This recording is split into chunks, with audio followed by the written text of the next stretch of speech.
Beneath an endless canopy of stars, the Mongolian steppes stretch beyond the horizon like a vast ocean of grass. Here, where the earth meets the infinite sky, the wind carries whispers of ancient legends and the thunder of hoofbeats that once shook the world. In this land of nomads and warriors, where survival depends on strength and cunning, a story began that would reshape the course of human history. In the year 1162, during the season when the grass grows tall and horses grow fat, a child was born in a felt tent beside the Onan River.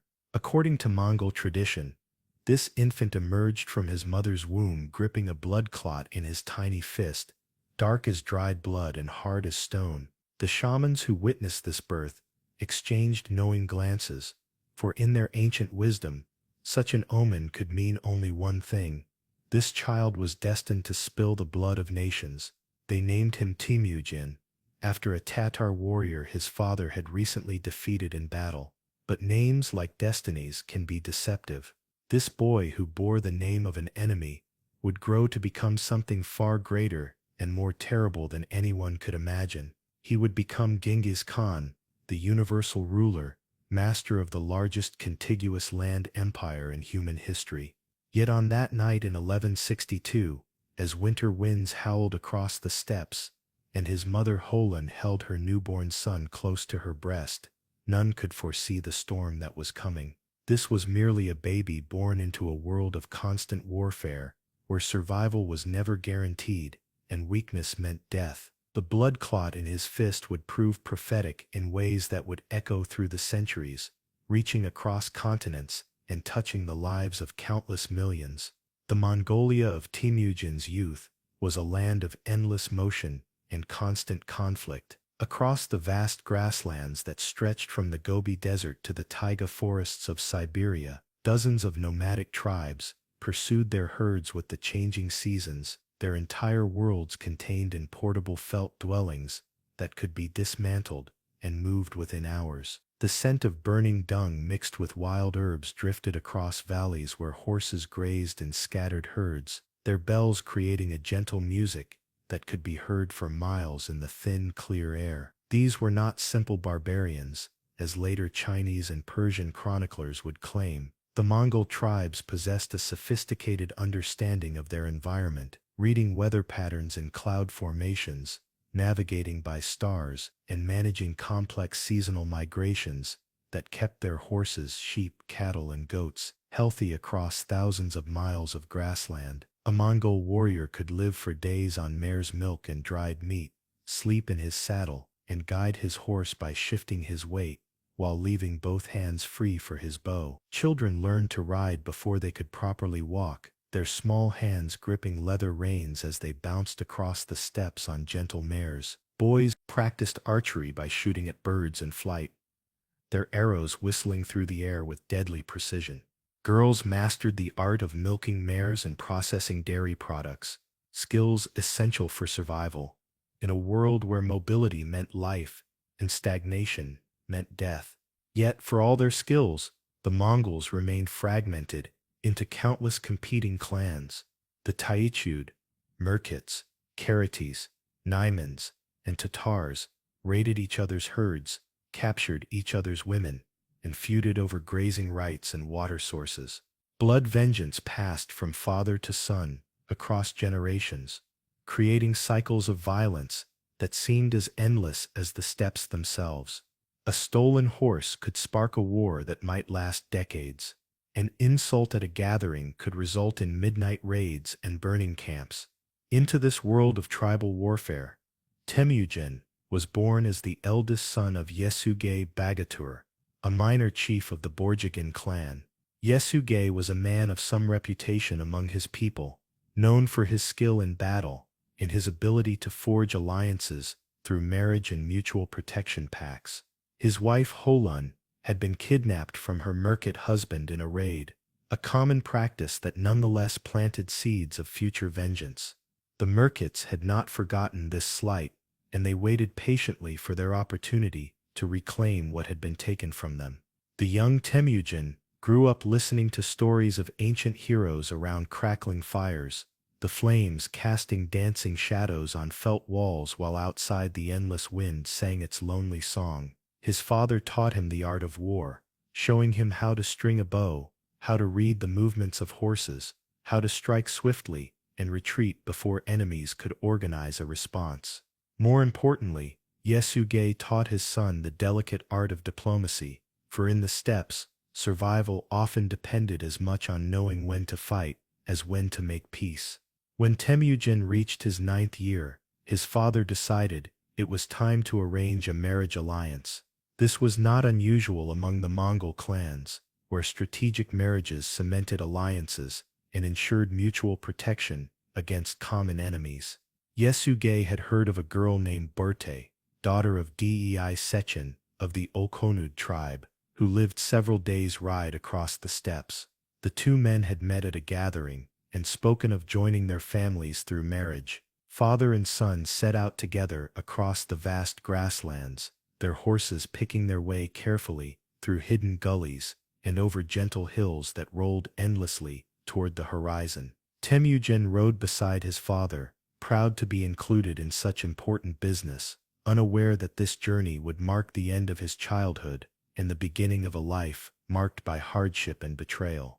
They found Dei Sechin's camp beside a crystal stream where his herds grazed peacefully in the afternoon sun. The older man welcomed Yasuge warmly, for the two chiefs had known each other for years and respected each other's reputation.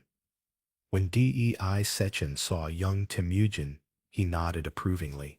The boy sat straight on his horse, his eyes alert and intelligent, already showing the bearing of a future leader.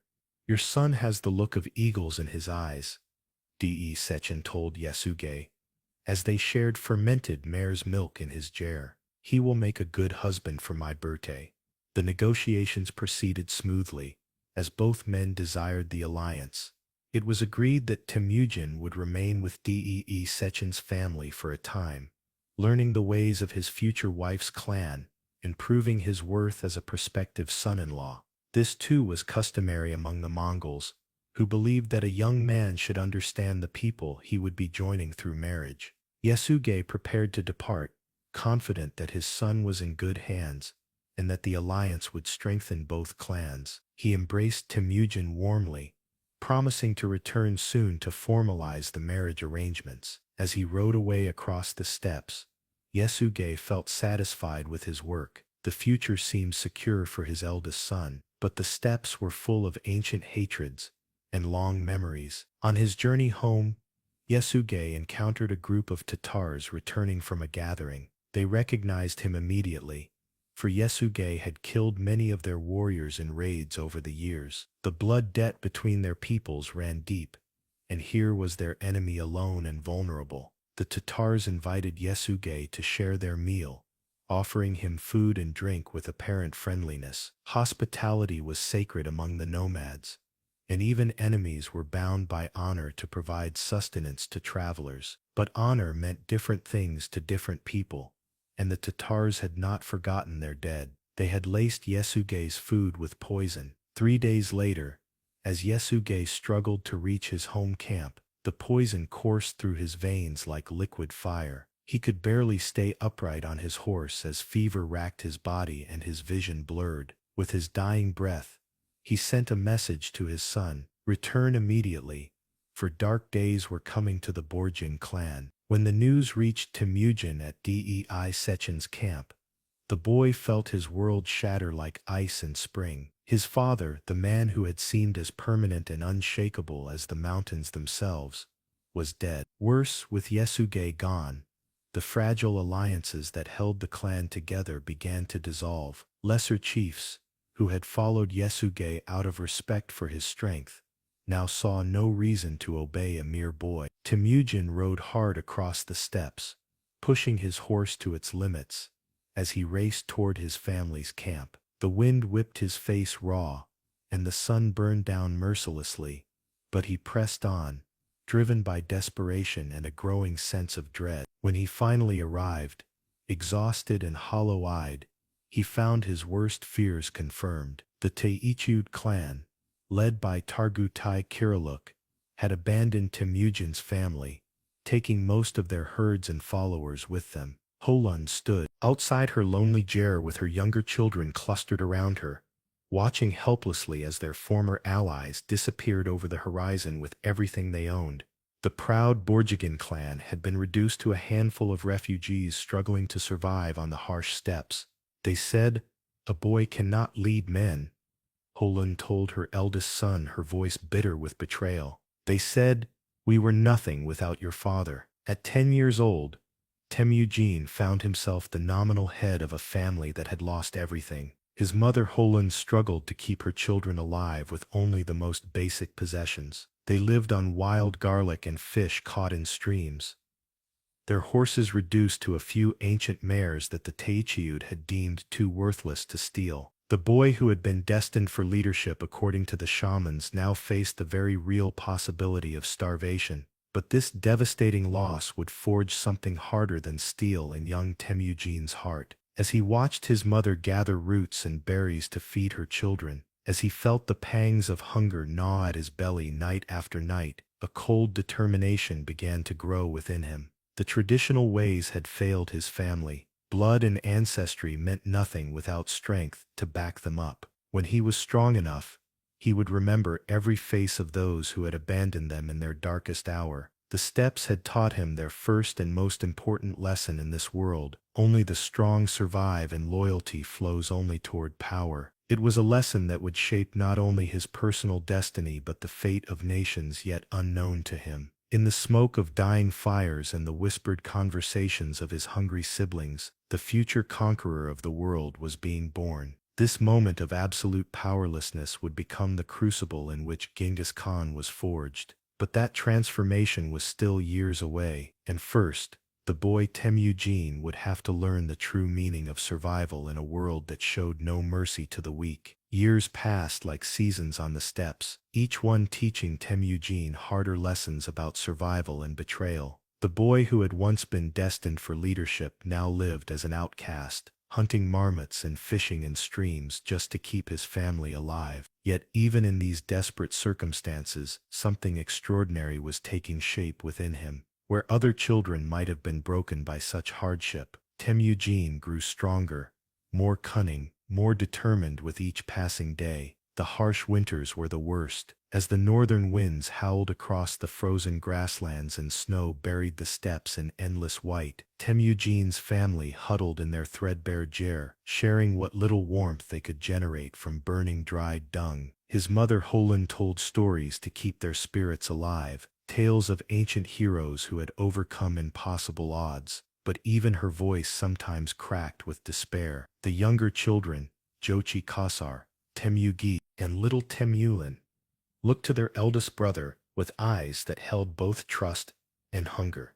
During these years of hardship, Temujin learned lessons that no palace-raised prince could ever master. He discovered which roots could sustain life when game was scarce, how to read the subtle signs that warned of approaching storms, and most importantly, how to recognize the difference between those who could be trusted and those who would betray you for the smallest advantage. Every dawn brought new challenges. Every sunset counted as a victory simply because his family had survived another day.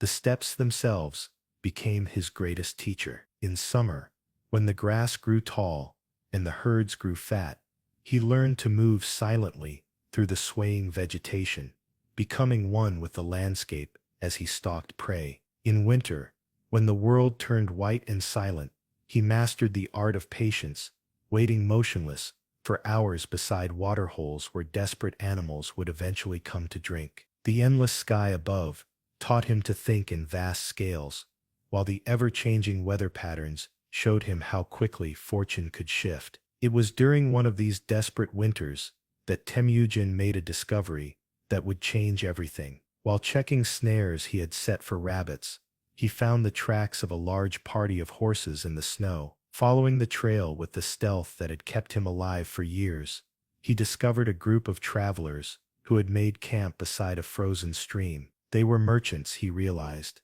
men who traded between the scattered tribes, carrying precious goods across the vast steppes. But these were not ordinary merchants. As Temujin crept closer through the snow-covered brush, his breath forming small clouds in the bitter air, he saw that their leader was a man of obvious wealth and importance. His deal was made of fine silk that seemed to glow in the firelight. His boots were decorated with silver ornaments that caught the light with every movement, and his horse's bridle gleamed with decorations that spoke of prosperity and power. More importantly, as the man turned toward the fire, Temujin recognized his weathered features. This was Togrul Khan, leader of the powerful Karaite tribe, a man who had once been his father's blood brother and ally. The meeting that followed would prove to be one of the most crucial moments in Temujin's young life. Gathering his courage, he approached the Karaite camp with measured steps, his hands visible and empty in the universal gesture of peaceful intent. The guards who challenged him were surprised to see a young man emerge from the wilderness like a ghost, but something in his bearing made them hesitate before drawing their weapons. When Temujin presented himself to Togrul Khan, the older man stared at him for a long moment, perhaps seeing echoes of Yuski in the boy's proud bearing despite his ragged clothes and gaunt frame.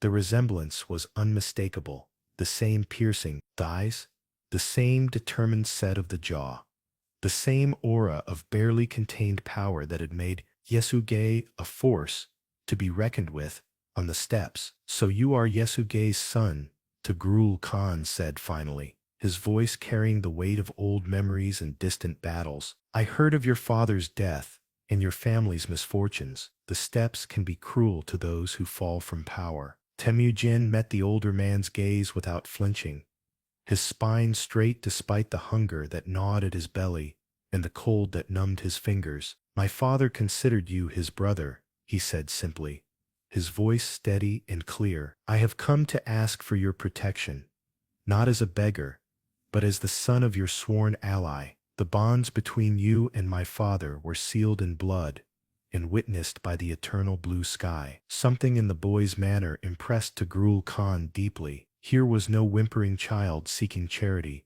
but a young man who understood the ancient bonds of loyalty that governed steppe politics even in their most desperate hour. The boy spoke of honor and obligation without pleading, stated facts without embellishment, and carried himself with a dignity that poverty had not been able to diminish. The Karaite leader made a decision that would echo through history. "I will remember my oath to your father," Togrul Khan declared, rising from his seat beside the fire. "You and your family are under my protection. When you are old enough and strong enough, I will help you reclaim what was stolen from you. But know this, young wolf, I do this not from pity but because I see in you the same fire that burned in Yasuge's heart." This alliance provided Temujin's family with the security they desperately needed, but it also gave the young man something even more valuable: an education in the art of leadership. Togrul Khan allowed him to observe negotiations with other tribal leaders, to witness how alliances were forged and broken like ice in spring, how the complex web of steppe politics could be navigated by those wise enough to understand its hidden currents. Temujin proved to be an eager and perceptive student. He learned that true power came not from noble birth or ancient bloodlines, but from the ability to inspire loyalty in others through deed rather than word. He watched how Togrul Khan rewarded those who served him well, regardless of their background or ancestry, and how he dealt swiftly and decisively with those who betrayed his trust. Most importantly, he learned that in the steppes, a man's word was his most valuable possession, for reputation once lost could never be fully recovered. The months turned to years, and as Temujin grew into his teens, his natural charisma began to attract followers of his own. Young warriors, who had grown tired of the endless feuding between petty chiefs, were drawn to this intense young man who spoke of a different way, a future where merit mattered more than ancestry, and where loyalty would be rewarded with opportunity rather than mere survival. His brother Jochi Kasar became his closest lieutenant, a fierce warrior whose devotion to his elder brother was absolute. Childhood friends like Boerchu, who had helped him recover stolen horses in his youth, and Jelmi, whose family had taken him in during one particularly harsh winter, pledged their swords to his service. These early followers formed the core of what would eventually become the greatest military machine the world had ever seen. They shared with their young leader a common experience of hardship, a deep understanding of what it meant to struggle for survival, and most importantly, a burning desire to prove that they were worthy of something greater than the petty squabbles that had defined Mongol politics for generations. But the steppes were about to test young Temujin in ways that would either destroy him or forge him into something harder than iron. The first test came in the form of an old enemy seeking vengeance that had festered like an infected wound for years. The Merkits had not forgotten that Temujin's mother Holin had been stolen from one of their warriors years before, and they had nursed their grievance through long winters and burning summers, waiting for the perfect moment to strike. Led by Childu and Dayer Yusin, warriors whose names were spoken with fear across the steppes, a Merkit raiding party struck at dawn, when the mist still hung low over the grass, and the sentries were heavy-eyed with sleep. Their war cries echoed across the peaceful camp like the howls of wolves, shattering the morning calm and sending men scrambling for weapons and horses. Temujin barely escaped with his life, fleeing into the dense forest that bordered the camp while his enemies thundered past in pursuit of easier prey. Hidden among the twisted branches and thick undergrowth, he watched helplessly as the Merkits captured Berta, the young woman he had married when Dei Sechin finally honored the old betrothal agreement with Yesuge. The sight of his wife being dragged away, her cries for help echoing through the trees, burned itself into his memory like a brand. The loss of Berta was not just a personal catastrophe, but a public humiliation that threatened to destroy his growing reputation before it had truly begun. Among the nomads, where a man's honor was measured by his ability to protect what was his, a leader who could not safeguard his own family could not be trusted to protect his followers. The whispers began immediately. Perhaps Temujin was not the strong leader they had believed him to be. Perhaps the blood of great warriors did not flow in his veins after all. The rescue of Berta would become the first military campaign of Temujin's legendary career, but it would also become a masterclass in the political maneuvering that would characterize his rise to power. Recognizing that he lacked the strength to face the Merkits alone, he swallowed his pride and sought help from two powerful allies, Togrul Khan of the Karats, who had already proven his loyalty, and Jamuka, his childhood friend who had become leader of the Jadaran clan.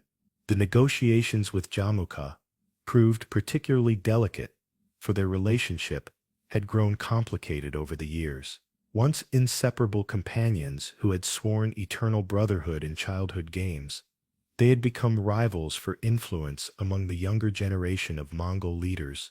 Jamuka was charismatic and eloquent, a master of the traditional arts of diplomacy and ceremony, while Temujin was more direct and practical, focused on results rather than ritual. Yet both men understood that their personal rivalry must take second place to the ancient laws of honor that governed steppe society. When Temujin came to him seeking aid in rescuing Berta, Jamuka could not refuse without losing face among his own followers. The bonds of childhood friendship, however strained, still carried weight, and the cause was just according to the old ways. Both men agreed to help him, moved perhaps by memories of friendship and sworn obligations, but also by the opportunity to bind this rising young leader to them through obligation. The alliance was fragile and temporary, built on mutual advantage rather than trust, but it would serve its purpose. The combined force that assembled to rescue Berta was unlike anything Temujin had commanded before. Hundreds of warriors gathered under the banners of three clans, their horses creating clouds of dust that could be seen for miles across the steppes, as they moved in loose formation toward the distant Merkit camps.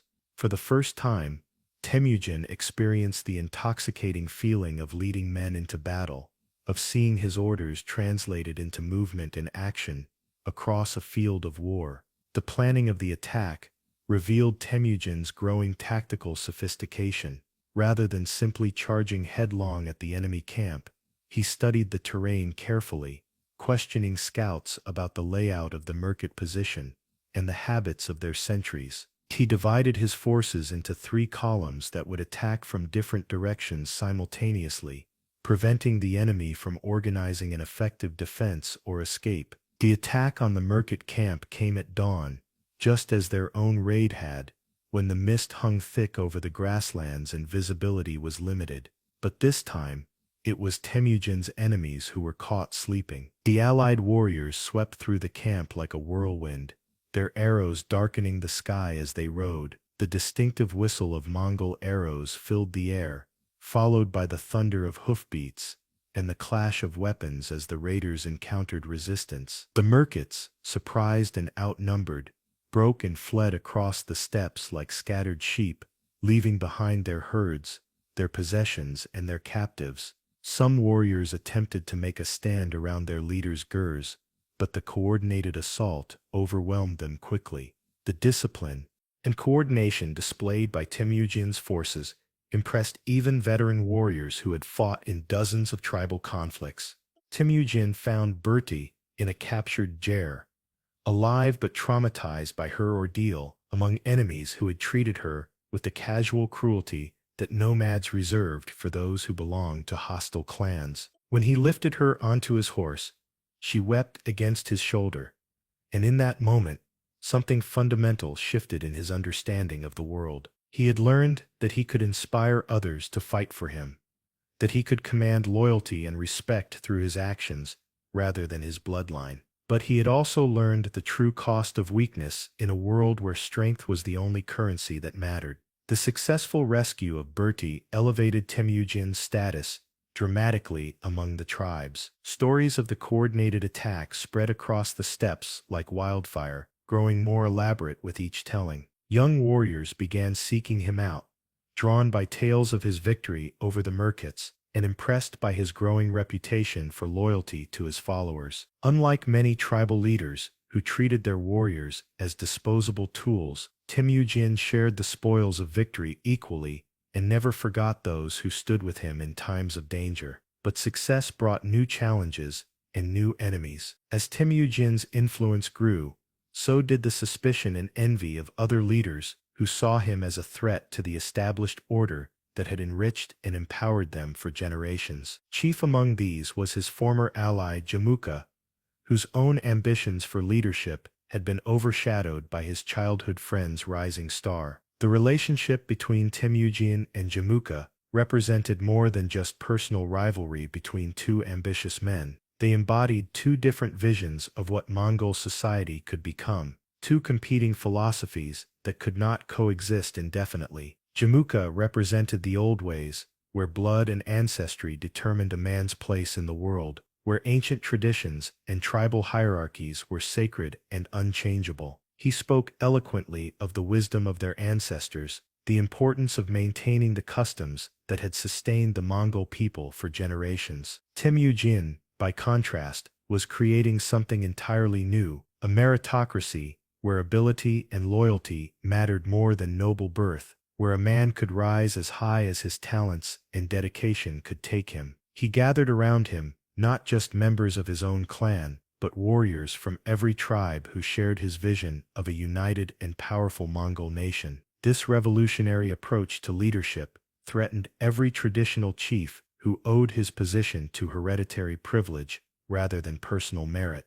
The tension between these two philosophies came to a head during a great gathering of the tribes beside the waters of the Onan River, where Temujin had been born 30 years before. Here, under the vast dome of the steppe sky, with eagles circling overhead, the wind carrying the scent of grass and horses, the future of the Mongol people would be decided through a combination of politics, oratory, and eventually, the ancient arbitrator of steppe disputes warfare. The gathering began peacefully enough, with the traditional exchange of gifts, the sharing of fermented mare's milk that fizzed on the tongue and warmed the belly, and the renewal of old alliances that had been tested by time and circumstance. But beneath the surface courtesy, dangerous currents were flowing like underground rivers. Warriors watched their leaders carefully, trying to determine where their loyalties should lie in the coming storm. Tribal chiefs weighed their options with the careful precision of merchants calculating profit, deciding which alliance would bring them the greatest advantage. Temujin and Jamukha circulated through the gathering like rival magnets, each drawing followers to their cause through a combination of personal charisma and careful political maneuvering. Temujin spoke quietly with individual chiefs, listening to their concerns with genuine attention and offering practical solutions to their problems. He promised land to landless warriors, horses to those whose herds had been depleted by harsh winters, and positions of authority to those who had been overlooked by the traditional hierarchy. Jamukha, more theatrical in his approach, made grand speeches about the sacred traditions of their ancestors and the need to preserve the old ways against dangerous innovations that threatened to destroy everything the Mongol people held dear. He warned that Temujin's radical ideas would lead to chaos and destruction, that abandoning the time-tested customs of their forefathers would bring the wrath of the eternal blue sky down upon them all. As the days passed, it became clear that the Mongol tribes were dividing into two irreconcilable camps. Those who favored change and opportunity gravitated toward Temujin, while those who feared losing their traditional privileges supported Jamukha with increasing desperation. The split was not clean, however, for family bonds and ancient alliances created a web of conflicting loyalties that neither leader could fully control. The breaking point came during a horse race, one of the traditional competitions that marked such gatherings and provided a peaceful outlet for tribal rivalries. When Jamukha's horse won through what appeared to be questionable tactics, some whispered of drugged feed given to rival horses. Others spoke of deliberate interference during the race. Temujin's supporters cried foul with voices that carried across the entire gathering. Harsh words were exchanged. Hands moved toward weapons with the instinctive speed of warriors who had survived by quick reflexes, and suddenly the careful facade of tribal unity cracked open like a frozen river in spring. The ancient ritual of hospitality that had protected even blood enemies during such gatherings collapsed under the weight of accumulated grievances and competing ambitions. That night, as storm clouds gathered overhead and lightning flickered on the horizon like the weapons of angry gods, the two camps prepared for war.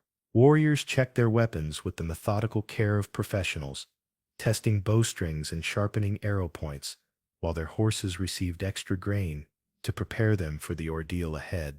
The shamans performed ancient rituals, casting bones and studying the flight patterns of birds, seeking to divine the will of the eternal blue sky that watched over all human affairs. Mothers whispered prayers for sons who might not see another sunset, while fathers passed down family weapons that had been carried in battle for generations. The very air seemed to thicken with anticipation and dread, as if the steppes themselves knew that a great change was coming, one that would transform the nomadic world forever. The battle that followed would be remembered in Mongol songs for generations, becoming the subject of epic poems that chronicled the moment when the old world gave way to the new.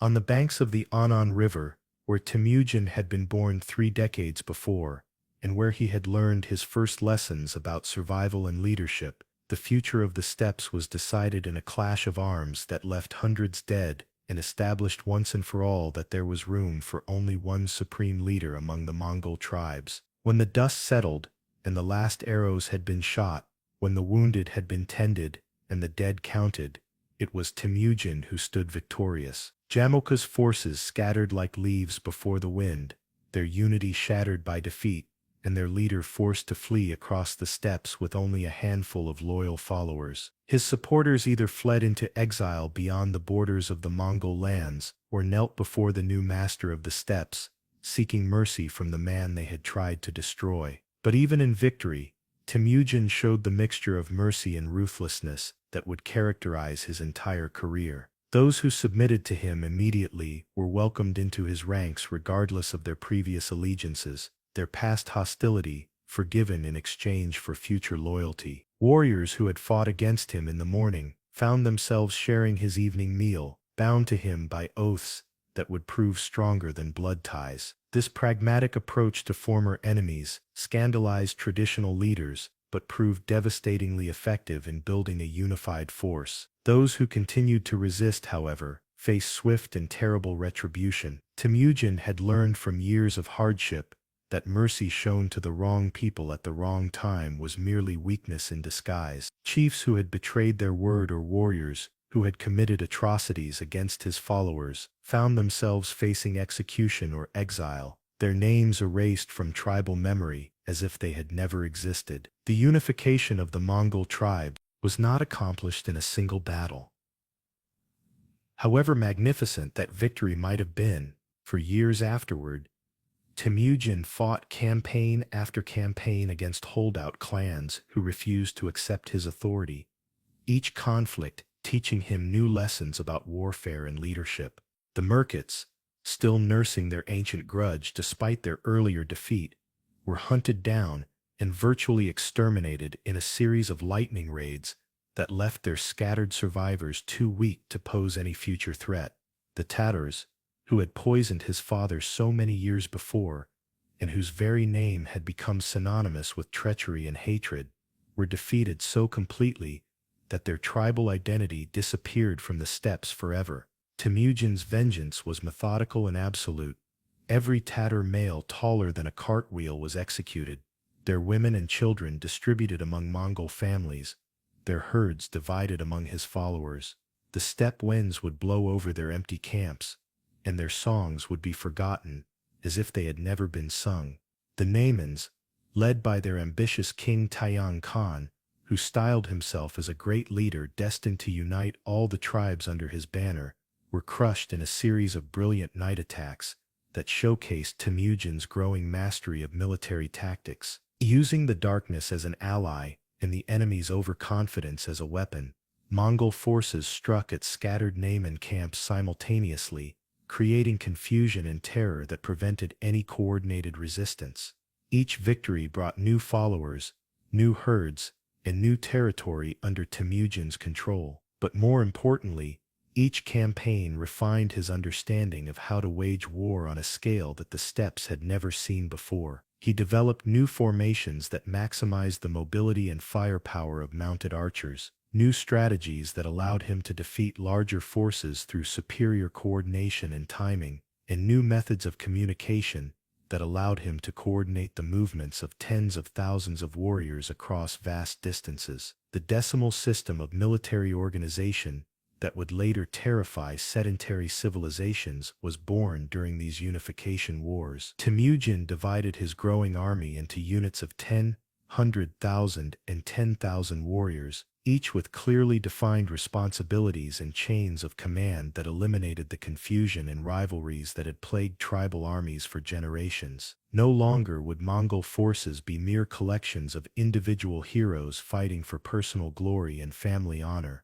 They would become a disciplined machine capable of executing complex maneuvers with devastating effectiveness. Promotion within this new army was based purely on merit and demonstrated loyalty rather than tribal affiliation or noble birth. A shepherd's son who showed courage and intelligence could rise to command thousands, while a chief's heir who proved incompetent would find himself serving under men whose ancestors had once been his family's servants. This revolutionary approach created fierce devotion among Temujin's followers, who knew that their advancement depended entirely on their service to him and their effectiveness as warriors. By the year 1206, as the seasons turned and the grass grew green once more across the steppes that had witnessed so much bloodshed and transformation, Temujin had accomplished what many thought impossible. The fractured tribes that had feuded for centuries were united under his leadership in a confederation that stretched from the forests of Siberia to the edges of the Gobi Desert, from the Altai Mountains to the bend of the Yellow River. Hundreds of thousands of nomads acknowledged a single master, their ancient feuds set aside in favor of a new identity that transcended tribal boundaries. But Temujin understood that his greatest challenge still lay ahead. Unity imposed by conquest would not last unless it could be transformed into something deeper and more enduring. The Mongol tribes needed a new identity, a new purpose that would bind them together more strongly than mere fear of their leader's retribution. They needed laws that would govern their behavior, institutions that would outlast any individual ruler, and most importantly, a vision of the future that would inspire them to achieve greatness beyond the confines of their traditional world. Standing on the threshold of his greatest triumph, surrounded by warriors who looked to him with a mixture of awe and expectation, Temujin prepared to transform himself from a tribal war leader into something the world had never seen before. The unification of the Mongol tribes was complete, but this was only the beginning. Greater challenges and greater opportunities lay ahead, and the boy who had once gripped a blood clot in his fist was ready to reach out and grasp the entire world. In the spring of 1206, when the ice broke on the rivers and the first green shoots pushed through the earth, representatives from every Mongol tribe began converging on a sacred site beside the headwaters of the Onon River.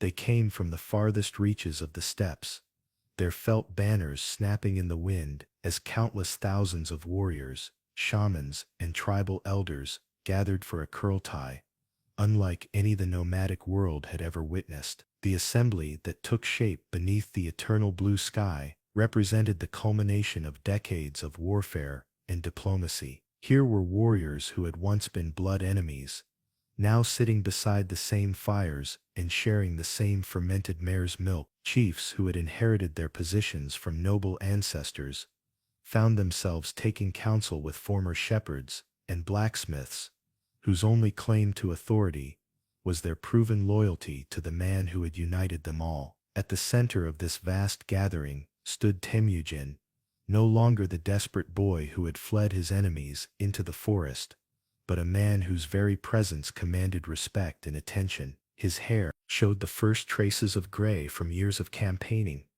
His hands bore the scars of countless battles, and his eyes held the cold certainty one who had looked death in the face so many times that it no longer held any terror for him. The shamans had declared this gathering blessed by the eternal blue sky, reading favorable omens in the flight patterns of eagles and the behavior of sacred horses. Ancient rituals that predated written memory were performed as the sun reached its zenith, with offerings of mare's milk poured onto the earth, and prayers spoken in the old tongue that connected the living with their ancestors and the spirits of the land. When the moment came for the formal proclamation, Temujin stood before the assembled multitude as a profound silence settled over the gathering. The wind itself seemed to hold its breath as history prepared to turn on its axis. In a voice that carried across the vast crowd without strain, he spoke words that would echo through the centuries. "I have united the tribes scattered like stars across the steppes," he declared, his words translating into a dozen different dialects as they spread through the crowd. "No longer will Mongol fight against Mongol, brother against brother, clan against clan. We are one people now, bound by common purpose and shared destiny." The response was thunderous. Tens of thousands of voices rose in acclamation, a sound like distant thunder that rolled across the grasslands and seemed to shake the very foundations of the earth. Warriors beat their weapons against their shields, horses reared and whinnied, and shamans declared that the spirits themselves were rejoicing at this moment of unity. But Temujin was not finished. As the cheering gradually subsided, he continued with words that would transform not just the Mongol people but the entire world. "From this day forward, I shall be known not by the name my enemies gave me, but by a title that reflects our united strength. Call me Genghis Khan, the universal ruler, for our dominion shall extend to wherever horses can gallop and eagles can fly." The transformation was not merely symbolic. With his new title came a comprehensive reorganization of Mongol society that swept away centuries of tradition and replaced them with institutions designed for conquest and expansion. The old tribal divisions were formally abolished, replaced by a new structure based on military efficiency and personal loyalty to the Khan, rather than blood relationships or ancestral claims. The great law code known as the Yasa was proclaimed during this same gathering, establishing rules that would govern not just the Mongol people, but eventually vast portions of the known world. These laws reflected Genghis Khan's practical genius and his understanding that an empire built on conquest required different principles than a collection of feuding tribes. Religious tolerance was enshrined as a fundamental principle, a revolutionary concept in an age when most rulers demanded that their subjects worship the same gods. Genghis Khan understood that diversity of belief could be a source of strength rather than weakness, that allowing conquered peoples to maintain their faiths would make them more willing to accept Mongol rule. Shamans, Buddhist monks, Christian priests, and Muslim clerics would all find places of honor in his court. Merit was established as the sole criterion for advancement within the imperial hierarchy. No longer would birth determine destiny. A man's worth would be measured by his abilities, his loyalty, and his service to the Khan.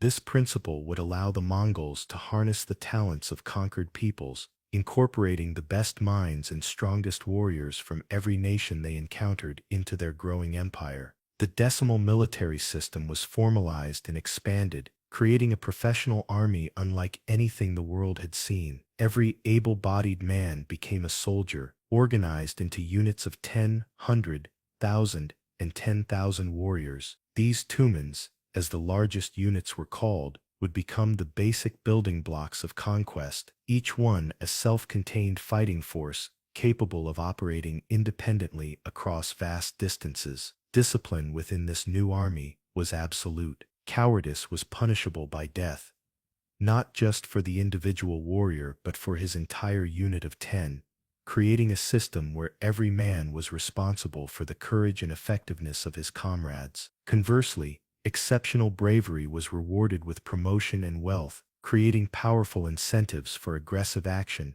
and tactical innovation. The traditional Mongol emphasis on mobility was refined and enhanced through systematic training and improved equipment. Every warrior maintained multiple horses, allowing for rapid movement across enormous distances without exhausting the mounts. Supply trains were organized with mathematical precision, ensuring that armies could operate far from their bases without losing effectiveness. Communication systems were revolutionized through the establishment of the YAM, a network of relay stations that would eventually span continents. Messages could now travel faster than armies, allowing for coordination of military movements on a scale previously impossible. Intelligence gathering became a formal military specialty, with scouts and spies providing detailed information about enemy territories long before the main forces arrived. But perhaps the most significant change was psychological. The proclamation of Genghis Khan marked the moment when the Mongol people began to see themselves not as a collection of rival tribes struggling for survival on marginal lands, but as the chosen instruments of divine will, destined to bring order to a chaotic world through conquest and unification. This new identity was reinforced through carefully crafted propaganda that emphasized Mongol superiority and divine mandate. Stories spread of how the eternal blue sky had blessed Genghis Khan's birth and guided his rise to power. Shamans proclaimed that their people had been chosen to rule over all nations, that resistance to Mongol authority was resistance to heaven itself. The transformation was not achieved without opposition. Some traditionalists mourned the passing of the old ways, arguing that the ancient customs had served the Mongol people well for generations and should not be abandoned lightly. These voices were quickly silenced, either through persuasion or elimination, for Genghis Khan understood that unity of purpose required unity of belief.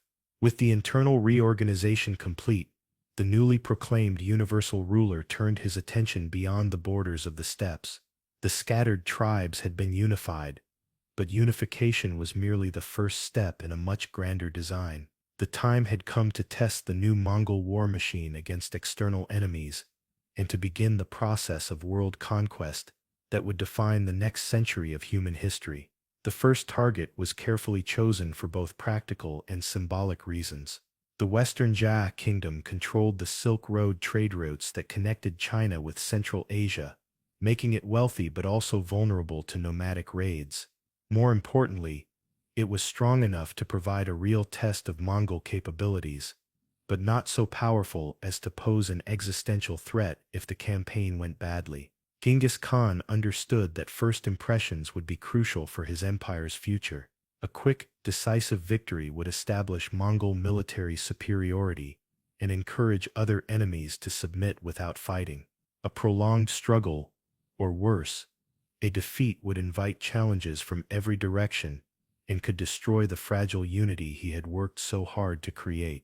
The campaign against the Western Jia began in 1209 with characteristic Mongol efficiency, but it also marked a fundamental shift in how nomadic warfare would be conducted. Unlike the freewheeling tribal raids of the past, which were driven by immediate needs for plunder or revenge, this was a carefully planned military operation designed to achieve specific political and economic objectives that served a larger strategic vision. The Mongol army that crossed into Western Jia territory moved like a precision instrument, its various components coordinating their actions with mechanical precision that amazed even veteran Chinese observers who had faced nomadic incursions for centuries. This was no longer a collection of independent warriors following their clan leaders into battle for personal glory. This was a professional military machine organized according to revolutionary principles that would reshape warfare for generations to come. Each tumen of 10,000 warriors operated as a self-contained unit capable of independent action, while remaining perfectly coordinated with the larger force. Supply trains followed precisely calculated routes, ensuring that ammunition, food, replacement horses, reached the fighting units exactly when and where they were needed. Intelligence networks provided constant updates on enemy movements and intentions, allowing Mongol commanders to anticipate their opponent's actions and respond with devastating effectiveness. The speed of the Mongol advance caught the Western Jia completely off guard. Traditional nomadic armies moved slowly, burdened by their herds and families, telegraphing their intentions long before they could strike. But Genghis Khan's forces advanced with the swiftness of a grass fire, covering distances that seemed impossible to defenders accustomed to more ponderous military movements. Advanced units of scouts and light cavalry penetrated deep into enemy territory, gathering intelligence and spreading terror among the civilian population, while the main army remained hidden beyond the horizon. These reconnaissance forces operated with complete independence, using coded signals and predetermined meeting points to coordinate their activities across vast expanses of hostile territory. When the moment came for the main assault, the Western Jia found themselves facing an enemy that seemed to materialize from nowhere, striking simultaneously at multiple points along their frontier, with a coordination that defied their understanding of nomadic capabilities. Cities that had considered themselves safely beyond the reach of steppe raiders suddenly found Mongol tumens at their gates, while relief forces dispatched to help them discovered that their own supply lines had been cut by fast-moving cavalry units operating in their rear. The siege of Wulahai, one of the Western Jia's most formidable fortress cities, demonstrated the rapid evolution of Mongol military capabilities and their genius for adaptation under pressure. Traditional nomadic armies had always struggled against fortified positions, lacking both the specialized equipment and the patience necessary for prolonged sieges. The swift strike and rapid withdrawal that characterized steppe warfare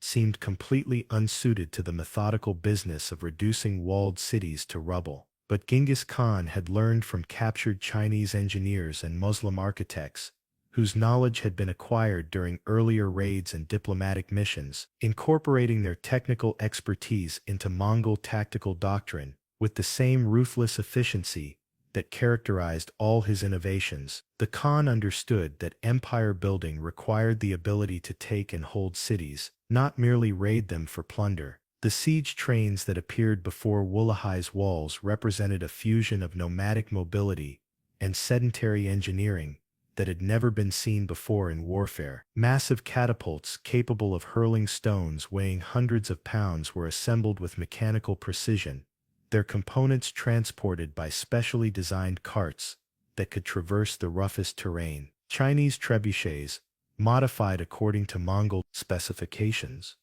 launched not only stones but also incendiary projectiles that spread liquid fire across defensive positions. More innovative still were the psychological weapons that the Mongols employed with devastating effect. Prisoners taken during the advance were forced to construct siege engines under the direction of Mongol engineers, then executed in full view of the defenders to demonstrate the futility of resistance. Severed heads were catapulted over the walls along with stones, creating terror among the garrison and civilian population that proved more effective than any physical weapon. The city's walls, which had withstood nomadic attacks for generations and were considered impregnable by their defenders, crumbled before an assault that combined traditional Mongol mobility with sophisticated siege techniques learned from the world's most advanced civilizations. Sappers, many of them captured Chinese engineers working under threat of death, dug tunnels beneath the foundations, while diversionary attacks drew the defenders' attention to other sections of the fortifications. When the walls finally fell after 6 weeks of methodical destruction, the Mongols demonstrated another innovation that would become central to their empire-building strategy. Rather than simply slaughtering everyone inside the city, as was traditional in nomadic warfare, they sorted the population according to their usefulness to the Mongol war machine. Craftsmen capable of manufacturing weapons and siege engines were spared and relocated to Mongol territory, where they would serve the Khan's growing military-industrial complex. Merchants with knowledge of trade routes and commercial networks were interrogated extensively, then either recruited as intelligence agents or executed depending on their willingness to cooperate. Religious leaders who agreed to pray for Mongol victory were allowed to continue their functions, while those who refused faced immediate death. The systematic nature of this sorting process revealed the sophisticated understanding of statecraft that Genghis Khan had developed during his rise to power. This was not mindless destruction, but calculated policy designed to strengthen Mongol capabilities while weakening those of their enemies. Every skilled artisan, every knowledgeable merchant, every useful piece of information was extracted and incorporated into the growing empire.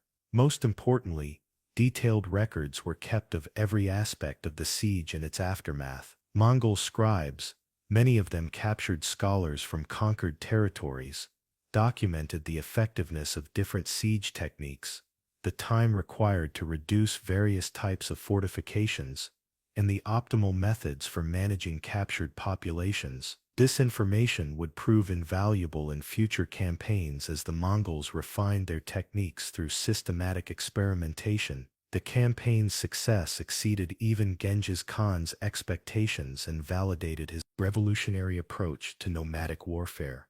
Within 3 years, the Western Shah had been reduced to a tributary state, its king forced to acknowledge Mongol supremacy and provide not only tribute but also soldiers, guides, and technical experts for future campaigns.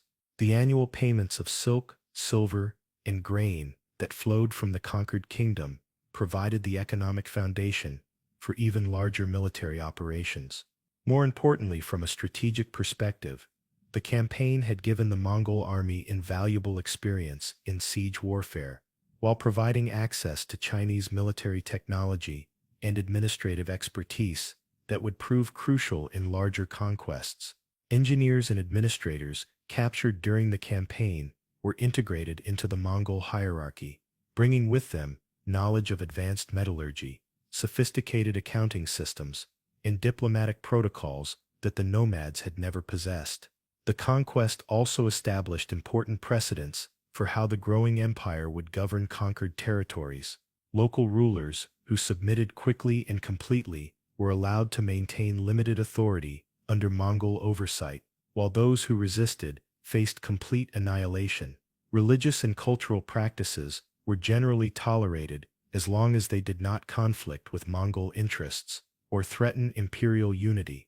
Perhaps most significantly, the Western Shah campaign demonstrated that the unified Mongol tribes could successfully adapt their traditional military strengths to the requirements of siege warfare and territorial conquest.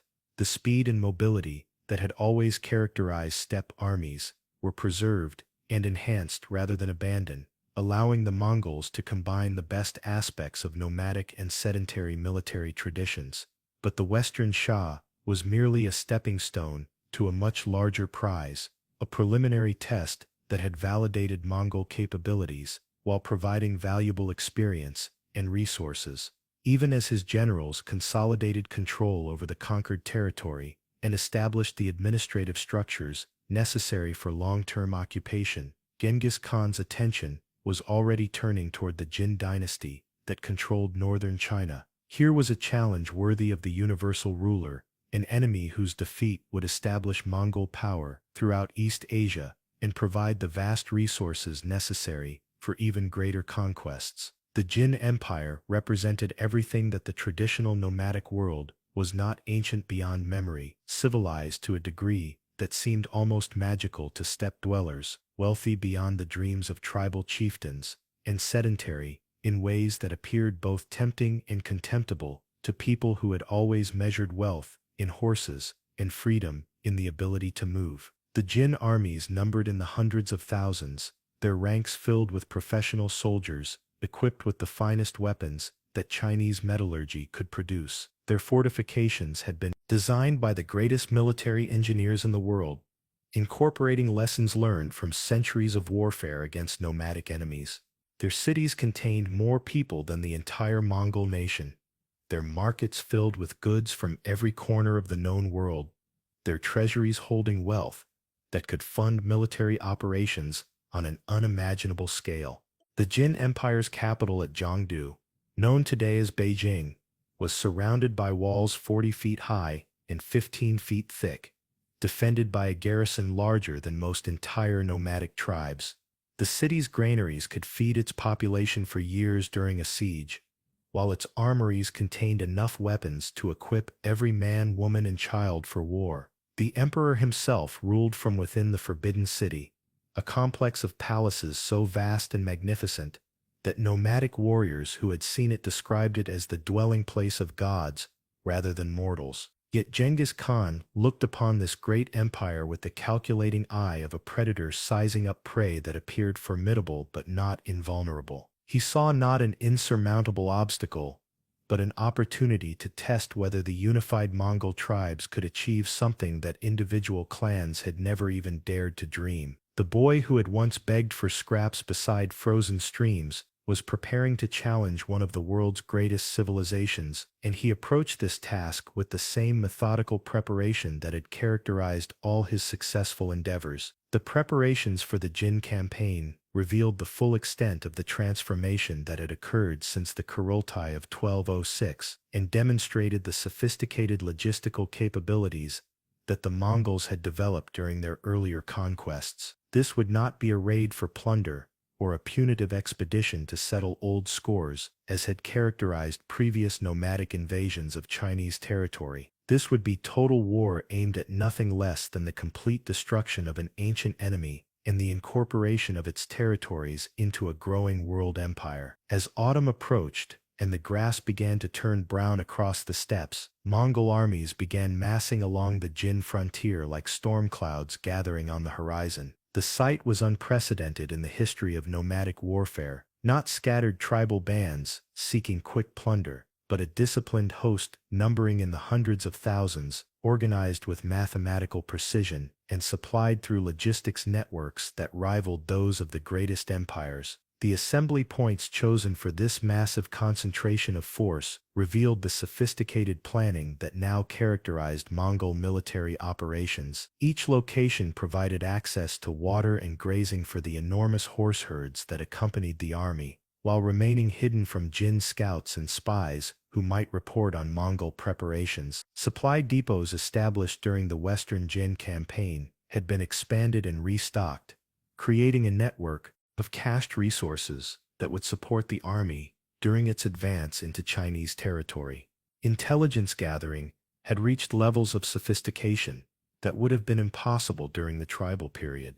Mongol agents, many of them captured Chinese, who had been turned through a combination of threats and promises, had spent months mapping Jin fortifications, studying garrison strengths, and identifying potential allies among the Chinese population who might be willing to collaborate with their new masters. These intelligence networks revealed weaknesses in the Jin Empire that were invisible to casual observation. Despite its apparent strength, the dynasty was plagued by internal divisions between different ethnic groups, with native Chinese subjects resentful of their Jurchen rulers and various minority populations nursing grievances that skilled diplomats might exploit. Corruption within the imperial administration had weakened military effectiveness, while the emperor's focus on court intrigues had left frontier defenses undermanned and poorly coordinated. More importantly, the Mongol intelligence apparatus had identified key individuals within the Jin hierarchy who might be susceptible to bribery or coercion. Military commanders whose loyalty to the emperor was questionable, officials whose financial difficulties made them vulnerable to offers of gold, and regional governors whose ambitions exceeded their current positions, all became potential assets in the coming campaign. The logistical preparations for the Jin invasion demonstrated the extent to which Mongol capabilities had evolved since the unification of the tribes. Massive herds of horses and cattle had been assembled to provide transportation and food for the army, while captured artisans worked day and night to manufacture arrows, spear points, and other military equipment in quantities that dwarfed previous nomadic military efforts. Siege engines, disassembled for transport but ready for rapid assembly, accompanied the army in specially designed wagons that could traverse rough terrain while protecting their delicate mechanical components. Chinese engineers, working under Mongol supervision, had modified traditional designs to create weapons that combined devastating effectiveness with the mobility that remained central to Mongol tactical doctrine. The army that prepared to cross into Jin territory represented more than just military force. It was the physical manifestation of a new type of state that combined nomadic vigor with sedentary organization. Warriors who had grown up herding sheep and horses now understood the principles of siege warfare and urban administration. Tribal leaders, who had once measured wealth in cattle, now thought in terms of taxation revenues and trade routes. Yet beneath this veneer of sophistication, the essential Mongol character remained unchanged. These were still the sons and grandsons of men who had lived by the harsh laws of the steppes. Weakness meant death, and mercy was a luxury that few could afford. Their willingness to endure hardship, their absolute loyalty to successful leadership, and their contempt for the soft lives of settled peoples remained as strong as ever. The final councils before the invasion began revealed the careful balance that Genghis Khan had achieved between traditional Mongol values and the requirements of empire building. Veteran warriors who remembered the old tribal ways sat beside Chinese advisors and Muslim merchants, their discussions ranging from tactical formations to diplomatic protocols with equal facility. Religious ceremonies conducted by shamans who had served the Khan since his youth were followed by briefings from intelligence officers who reported on enemy troop movements with scientific precision. The ancient rituals that connected the Mongols to their ancestral spirits were preserved and honored, while new institutions, designed for governing vast territories, were simultaneously being created. As winter approached, and the first snows began to dust the northern mountains, the final preparations were completed.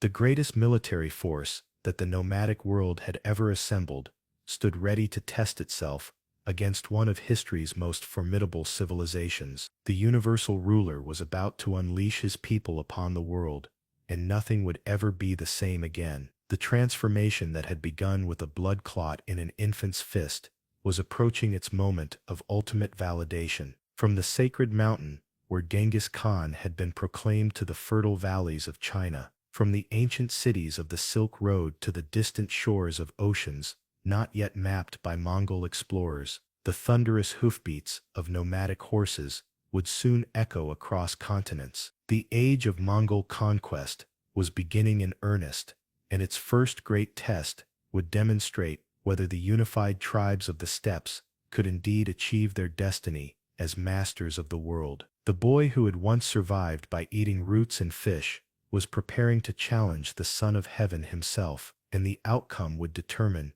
not just the fate of two empires, but the future course of human civilization. Standing at the threshold between two worlds, the harsh simplicity of nomadic life and the complex magnificence of sedentary empire, Genghis Khan embodied the revolutionary potential that emerges when traditional boundaries are shattered and new possibilities are born. The transformation was complete.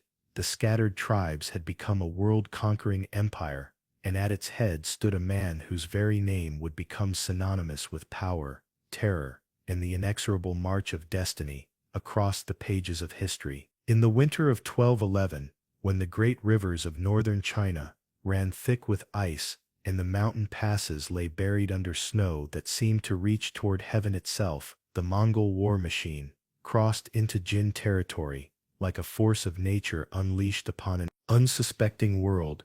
The invasion began not with trumpets or formal declarations, but with the silent appearance of Mongol scouts on ridgelines, where no nomadic warrior had been seen for generations. The speed of the advance defied everything the Chinese understood about barbarian warfare. Traditional nomadic invasions came with the changing seasons, following predictable patterns that allowed defenders time to prepare and respond. But Genghis Khan's forces moved with mechanical precision through terrain that should have been impassable, their supply lines maintained by methods that seemed almost supernatural to enemies who had never witnessed such organizational sophistication. The first Jin fortress to fall was Wujuan, a frontier stronghold that had withstood nomadic attacks for over a century. Its garrison commander, a veteran of dozens of tribal skirmishes, watched in growing horror as Mongol siege engines appeared before his walls, with a speed that seemed impossible. These were not the crude contraptions that earlier barbarian raiders had occasionally attempted to employ, but sophisticated machines operated by Chinese engineers who had been captured during the Western Jie campaign and pressed into service for their new masters. The siege lasted 3 days. On the first day, the Mongols demonstrated their new approach to psychological warfare by constructing a mountain of severed heads taken from Chinese patrols captured during their advance. Each head was carefully positioned to face the fortress walls, creating a grisly monument that could be seen from every defensive position. On the second day, captured Chinese civilians were forced to carry fascines and fill the fortress moat under threat of death, their cries for mercy echoing across the battlefield as arrows from the walls struck down their own countrymen. On the third day, the walls fell. The defenders, demoralized by the sight of their fellow Chinese working for the enemy, and terrorized by the systematic brutality they had witnessed, offered only token resistance when the final assault began. When Mongol warriors poured through the breach, they found most of the garrison had already fled, leaving behind weapons and supplies that would prove useful in future operations. The fall of Wujuan established the pattern that would characterize the entire Jin campaign. Cities that surrendered immediately were treated with relative mercy, their populations sorted according to usefulness, and their infrastructure preserved for incorporation into the growing Mongol Empire. Those that resisted faced complete destruction, so total that later travelers would find only grass-covered mounds where once proud settlements had stood. The siege of Ditong demonstrated the full evolution of Mongol siege capabilities. This was no frontier fortress but a major city, heavily fortified and defended by a garrison numbering in the tens of thousands. Its walls rose 60 feet above massive earthworks, and its towers were equipped with the finest artillery that Chinese military engineers could devise. The defenders had prepared for a siege lasting months, their granaries filled with enough grain to feed the population through the harshest winter. Genghis Khan's response revealed the strategic genius that would make him one of history's greatest military commanders. Rather than accepting a prolonged siege that would consume valuable time and resources, he ordered the construction of a massive earthwork that would allow his forces to approach the city walls at the same level as the defenders.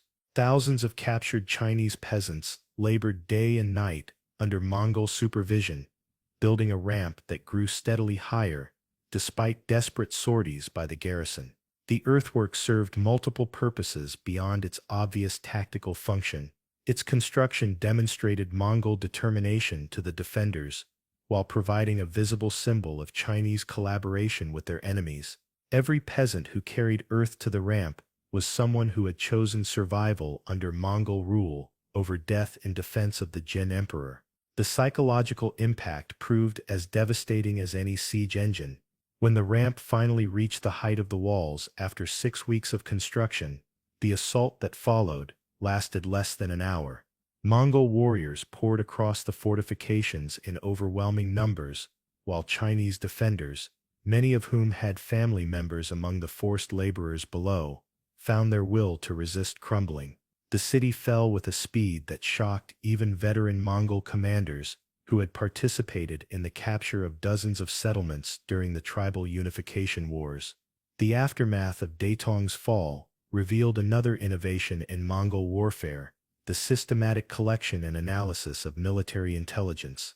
Rather than simply looting the city and moving on, Mongol administrators spent weeks questioning captured officials, studying government records, and mapping the complex web of alliances and obligations that bound the Jin Empire together.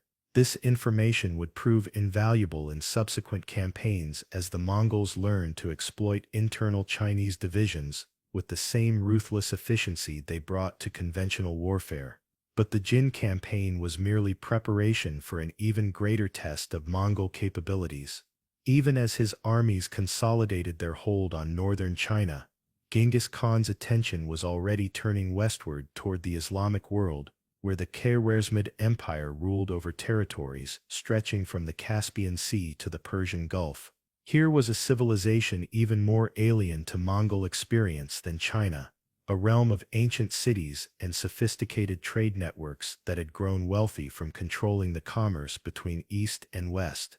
The catalyst for what would become the most devastating military campaign in pre-modern history was a seemingly minor incident that revealed the dangerous intersection of trade, diplomacy, and imperial pride.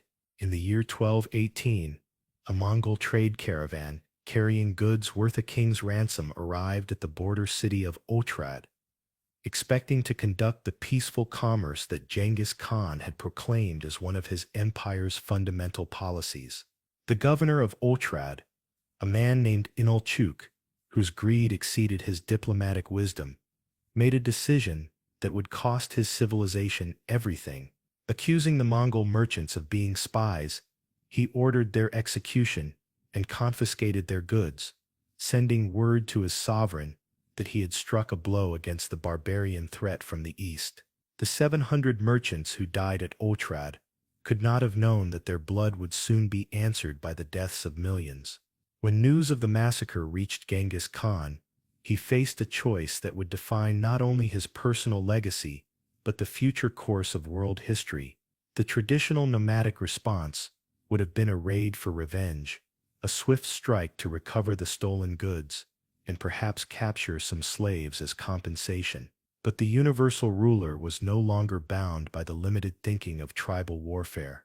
He had built an empire that demanded respect from all nations, and that respect could only be maintained through overwhelming demonstrations of power. The Khan's initial response was measured and diplomatic, revealing the sophisticated understanding of international relations that he had developed during his rise to power. Rather than immediately launching a military campaign, he sent an embassy to Shah Ala ad-Din Muhammad II, ruler of the Khwarezmid Empire, demanding that Governor Inalchuk be handed over for punishment and that compensation be paid for the murdered merchants. The embassy was led by 3 representatives: a Mongol general, a Muslim diplomat, and a Chinese scholar, chosen to demonstrate that the Khan's empire transcended ethnic and religious boundaries. Their message was simple and direct: justice for the massacre at Otrad, or consequences that would exceed anything the civilized world had yet experienced. Shah Muhammad's response sealed his empire's doom.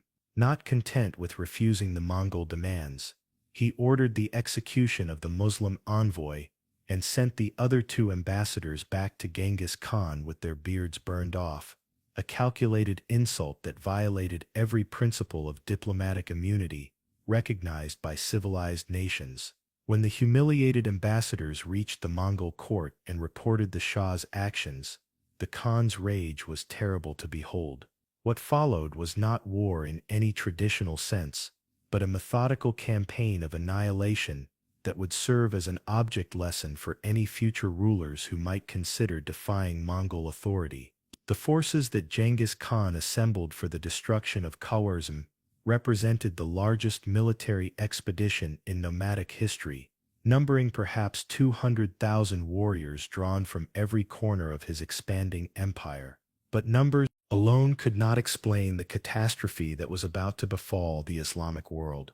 The Mongol war machine that crossed the Sir Darya River in the spring of 1219 was unlike anything that had ever existed in human warfare.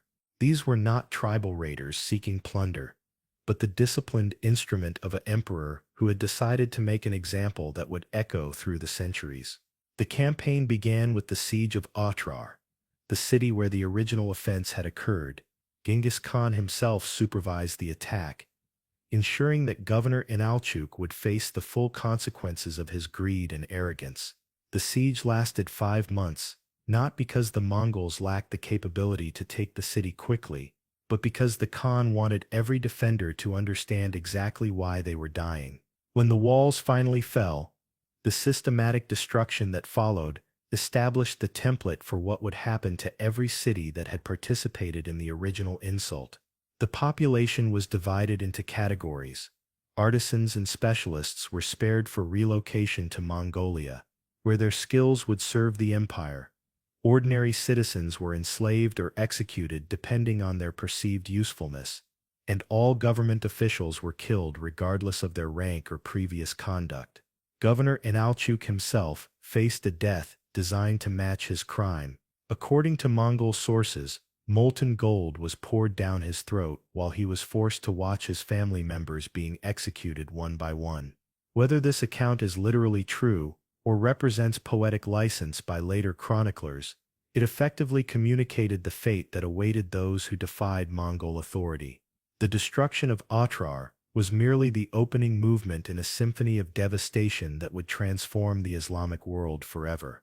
As news of the city's fate spread throughout Khwarezm, panic began to grip populations that had considered themselves safe behind walls that had never been breached by foreign enemies. The psychological warfare that had proved so effective in China was equally devastating when applied to Islamic cities whose defenders had no experience of Mongol methods. The speed of the Mongol advance created a cascade of terror that preceded their armies like a plague. Refugees fleeing from captured cities brought tales of destruction so complete that listeners initially dismissed them as impossible exaggerations. Entire populations vanishing without trace, irrigation systems destroyed so thoroughly that fertile lands became permanent deserts, cities so completely demolished that later archaeologists would struggle to locate their sites. Bukhara, one of the great centers of Islamic learning and commerce, fell after a siege that lasted only 3 days. The city's scholars, who had preserved the wisdom of ages in libraries that were the envy of the civilized world, watched helplessly as Mongol warriors used priceless manuscripts as kindling for their campfires. Great Mosque, that had stood for centuries, was converted into stables for Mongol horses, while the population was systematically sorted according to the categories that had become standard in Mongol-occupied territories. Samarkand, perhaps the wealthiest city in Central Asia, attempted to purchase its survival through massive bribes and immediate submission. The strategy failed completely, for Genghis Khan had decided that examples must be made of the principal cities of Khwarezm, regardless of their resistance or cooperation. The massacre that followed the city's capture was so thorough that the population dropped from over 400,000 to fewer than 50,000, with most of the survivors being artisans and specialists relocated to serve Mongol interests elsewhere. The siege of Gurganj, the Khwarezmid capital, revealed the full extent of Mongol engineering capabilities and their willingness to employ any method necessary to achieve victory. When conventional siege techniques proved insufficient against the city's formidable defenses, which had been strengthened over generations and were considered among the most impregnable in the Islamic world, Mongol engineers embarked on one of the most audacious military engineering projects in history. The city of Gurganj stood on an island formed by the Amu Darya River, its position providing natural protection that had made it virtually immune to traditional siege methods. The defenders, led by Jalal ad-Din,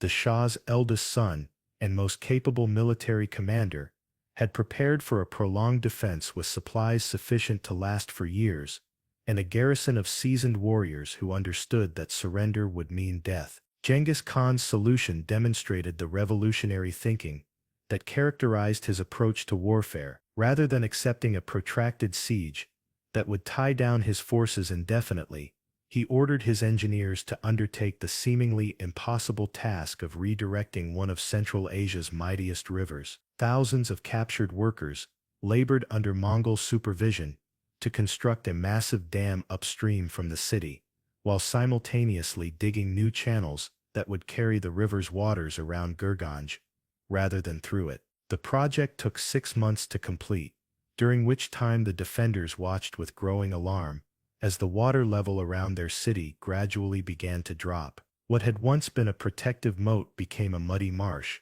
then dry land that Mongol cavalry could traverse with ease. The psychological impact of seeing their most reliable defense literally drain away proved as devastating as any military assault. When the waters had receded sufficiently, the final assault began with a ferocity that matched the scale of the engineering effort that had made it possible. Mongol warriors poured across the former riverbed in waves, their horses' hooves churning the mud as they closed with defenders who had lost not only their most important fortification, but also their confidence in the impregnability of their position. The battle for Gurganj lasted 3 days and became one of the most savage urban combats in medieval warfare. Street fighting raged through districts where families had lived for generations, as Mongol warriors demonstrated the same ruthless efficiency in close-quarters combat that they had perfected on the open steppes. Jalal ad-Din fought with desperate courage, leading counterattacks that temporarily drove the invaders back, but the outcome was never truly in doubt once the river had been diverted. The systematic nature of the destruction that followed Gurganj's fall went far beyond the requirements of military victory.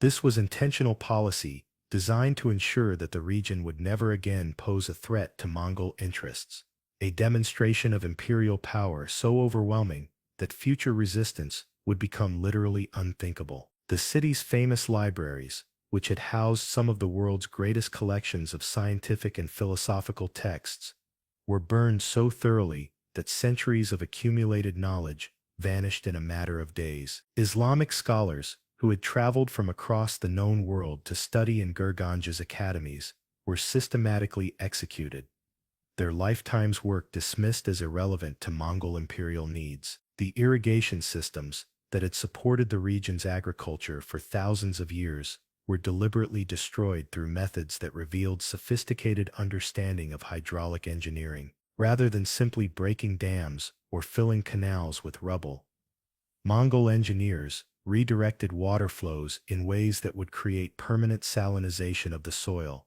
ensuring that the land would remain barren for generations, even if reconstruction efforts were attempted. Urban centers throughout Khwarezm were so thoroughly demolished that many were never rebuilt, their populations scattered to regions where they could be more easily controlled, and their accumulated wealth redistributed according to Mongol priorities. The stones of palaces that had housed dynasties were hauled away to construct Mongol fortifications, while the sites of former greatness were deliberately converted to pasturage for nomadic herds. The pursuit of Shah Muhammad himself became an epic chase that would carry Mongol forces across landscapes they had never seen before, and demonstrate their ability to project power across distances that staggered contemporary observers. Two of Genghis Khan's most capable generals, Jebi and Subutai, were assigned the specific mission of hunting down the fleeing ruler, with instructions to accept no compromise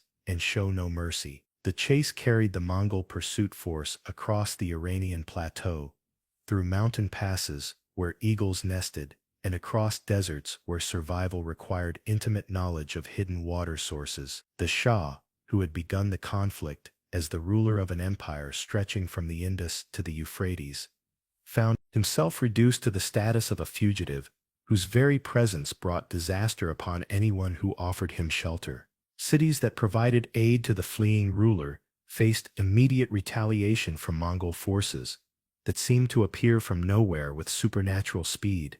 The ancient city of Hamadan, which had offered the Shah temporary refuge, was sacked so thoroughly that its population was reduced by 90%. Ray, near modern Tehran, suffered a similar fate when its governor was discovered to have supplied provisions to the royal fugitive. The psychological impact of this relentless pursuit extended far beyond its immediate military significance. Rulers throughout the Islamic world watched in horror as one of their most powerful colleagues was hunted like a wild animal across landscapes where his family had ruled for generations. The message was unmistakable.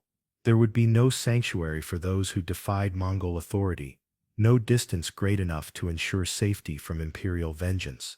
Shah Muhammad's death came finally on an island in the Caspian Sea, where he had fled with only a handful of loyal retainers after watching his empire crumble around him. Abandoned by former allies who feared Mongol retribution more than they honored old loyalties, the once mighty ruler died alone and broken, haunted by the knowledge that his pride and miscalculation had brought catastrophe upon millions of innocent people. The death of the Shah did not end the Mongol campaign, however, for Jalal ad-Din had escaped the fall of Gurganj and was attempting to rally resistance in the eastern provinces of his father's former empire. This pursuit would carry Mongol forces into Afghanistan and northern India, regions where they would encounter new forms of warfare and different types of terrain that would test their adaptability in unprecedented ways. The battles fought in the Hindu Kush Mountains revealed both the strengths and limitations of Mongol military methods when applied to dramatically different environments. The swift cavalry charges that had proven so devastating on the steppes and plains were less effective in narrow mountain passes, where mobility was restricted and local knowledge of terrain became crucial to survival. Yet even in these challenging conditions, Mongol adaptability and determination proved decisive. Local allies were recruited from among tribes who had their own grievances against the Khwarezmid dynasty, while captured engineers were forced to develop new siege techniques suitable for mountain warfare. The systematic intelligence gathering that had become a hallmark of Mongol operations provided detailed information about routes, weather patterns, and seasonal variations that allowed the invaders to operate effectively in unfamiliar territory.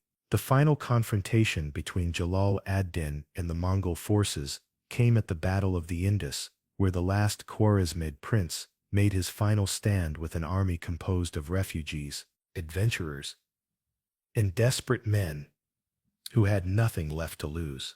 The battle itself was a masterpiece of tactical coordination, with Mongol forces executing a complex envelopment that trapped their enemies against the river while denying them any possibility of escape. Jalal ad-Din's personal courage during the battle became the stuff of legend as he fought with the desperate valor of a man who knew that defeat meant not only death but the final extinction of his dynasty. Contemporary accounts describe him cutting his way through Mongol ranks with a ferocity that earned the respect even of his enemies, but individual heroism could not compensate for the systematic advantages that Mongol organization and discipline provided. The prince's escape across the Indus River, accomplished by spurring his horse to leap from a cliff into the turbulent waters below, provided a dramatic conclusion to the Khwarezmid resistance and demonstrated the kind of personal courage that Mongol culture valued even in enemies. Genghis Khan himself reportedly expressed admiration for Jalal ad-Din's bravery, though this did not prevent him from ordering the systematic execution of the prince's followers who had been captured during the battle. When the last Khwarezmid fortress fell, and the final organized resistance was crushed, the Mongol Empire had expanded by millions of square miles and gained access to trade routes that would fund even greater conquests. The wealth accumulated during the campaign was distributed according to the systematic principles that Genghis Khan had established for managing conquered territories, with portions allocated for future military operations, rewards for loyal commanders, and development of the infrastructure necessary to govern vast territories. But the true significance of the Khwarezmid campaign extended far beyond its immediate military and economic consequences. The speed and thoroughness of the destruction had created a psychological impact that would influence international relations throughout the known world for generations to come. From the borders of India to the shores of the Mediterranean, rulers who had never heard of Mongolia suddenly found themselves forced to consider whether their own actions might provoke the attention of the terrible Khan from the steppes. The campaign had also provided valuable lessons about the challenges of governing sedentary populations whose cultures and traditions differed dramatically from nomadic norms. The administrative systems developed for managing conquered Islamic territories would prove crucial when the Mongols later encountered other complex civilizations, while the integration of captured specialists into Mongol military and civil hierarchies created precedents for the multi-ethnic empire that was rapidly taking shape. More ominously for the rest of the world, the success of the Khwarezmid campaign had validated Genghis Khan's most ambitious strategic concepts and demonstrated that no existing military force could effectively resist Mongol expansion when it was properly organized and systematically applied. The universal ruler had proven that his title was more than mere boasting, and the implications of this demonstration would soon become apparent to civilizations that had considered themselves safely beyond the reach of steppe nomads. As news of Khwarezm's destruction spread throughout Europe and the Middle East, diplomatic missions began arriving at the Mongol court, carrying tribute and seeking alliance with the terrifying new power that had emerged from the eastern steppes. The envoys who made the long journey to Karakoram, the growing Mongol capital, brought with them not only gold and precious goods, but also detailed intelligence about their homelands that would prove invaluable for future Mongol military planning. European rulers, still largely ignorant of the true scope of Mongol capabilities, viewed these distant events through the lens of their own limited experience with nomadic peoples. The occasional raids by Pechenegs and Cumans that had troubled their eastern frontiers seemed insignificant compared to the systematic destruction that was being reported from Central Asia. Yet few grasped the implications of what they were hearing. The Mongol war machine that had demolished Khwarezm was already turning its attention toward new horizons. Advanced scouts had crossed the Caucasus Mountains and were probing the defenses of Georgia and Armenia, while other reconnaissance forces were gathering intelligence about the steppes of southern Russia, where various nomadic tribes offered potential allies or obstacles to further expansion. Genghis Khan himself, now in his 60s, but still possessed of the strategic vision that had transformed a collection of feuding tribes into a world empire, was already planning campaigns that would dwarf even the destruction of Khwarezm. The conquest of the Islamic world had provided his forces with invaluable experience in siege warfare and urban administration, while the wealth accumulated during the campaign would fund military operations on an unprecedented scale. The techniques of psychological warfare that had proven so effective against settled civilizations were being refined and systematized, creating a doctrine of terror that would precede Mongol armies like a plague. Stories of cities wiped from existence and populations vanishing without trace were carefully cultivated and spread by Mongol agents, creating panic among potential enemies long before the first Mongol horsemen appeared on their horizons. The administrative machinery necessary to govern conquered territories, was also evolving rapidly, incorporating lessons learned from Chinese, Islamic, and other sedentary bureaucratic traditions. The Mongol Empire was becoming more than a military force. It was developing into a sophisticated governmental system, capable of managing diverse populations across vast distances, while maintaining the nomadic mobility that remained central to its military effectiveness. The age of Mongol terror had begun in earnest, and its shadow would darken the world for generations to come, reaching into lands that had never seen a nomadic warrior, and touching the lives of peoples who had never heard the thunder of Mongol horses until it was too late to prepare for what was coming. The boy who had once gripped a blood clot in his infant fist had become the master of the largest land empire in human history, and his conquest of the world was only beginning. In the summer of 1227, as the campaign season reached its peak, and Mongol armies pressed their relentless advance against the last strongholds of Western Jie resistance, Genghis Khan felt the weight of mortality settling upon his shoulders like winter frost. The universal ruler, now past 60 years of age, had spent 4 decades transforming himself from a desperate refugee into the master of the largest contiguous land empire in human history.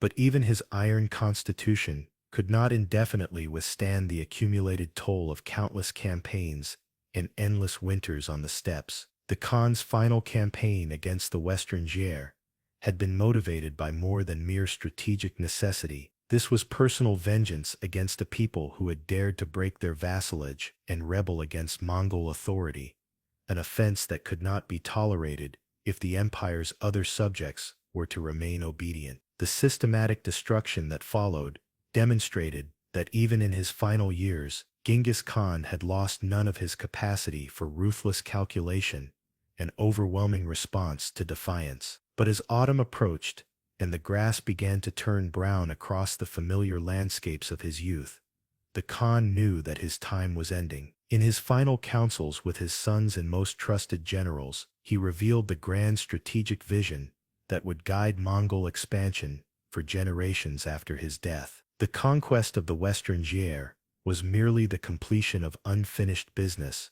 The real prize lay far to the west, where European kingdoms remained largely ignorant of the storm that was gathering beyond their horizons. The death of Genghis Khan in August 1227 was kept secret for months, while his armies completed the annihilation of Western Jie, and his family maneuvered to ensure a smooth succession. According to Mongol custom, the Khan's body was transported back to Mongolia in absolute secrecy, with every person who encountered the funeral procession being killed to preserve the location of his burial site. The man who had terrorized half the world would rest in an unmarked grave somewhere in the land of his birth, his final resting place hidden so completely that it has never been discovered despite centuries of searching. The succession of Ogedei Khan, Genghis Khan's third son and chosen heir, marked the beginning of a new phase in Mongol expansion that would carry the empire to its greatest territorial extent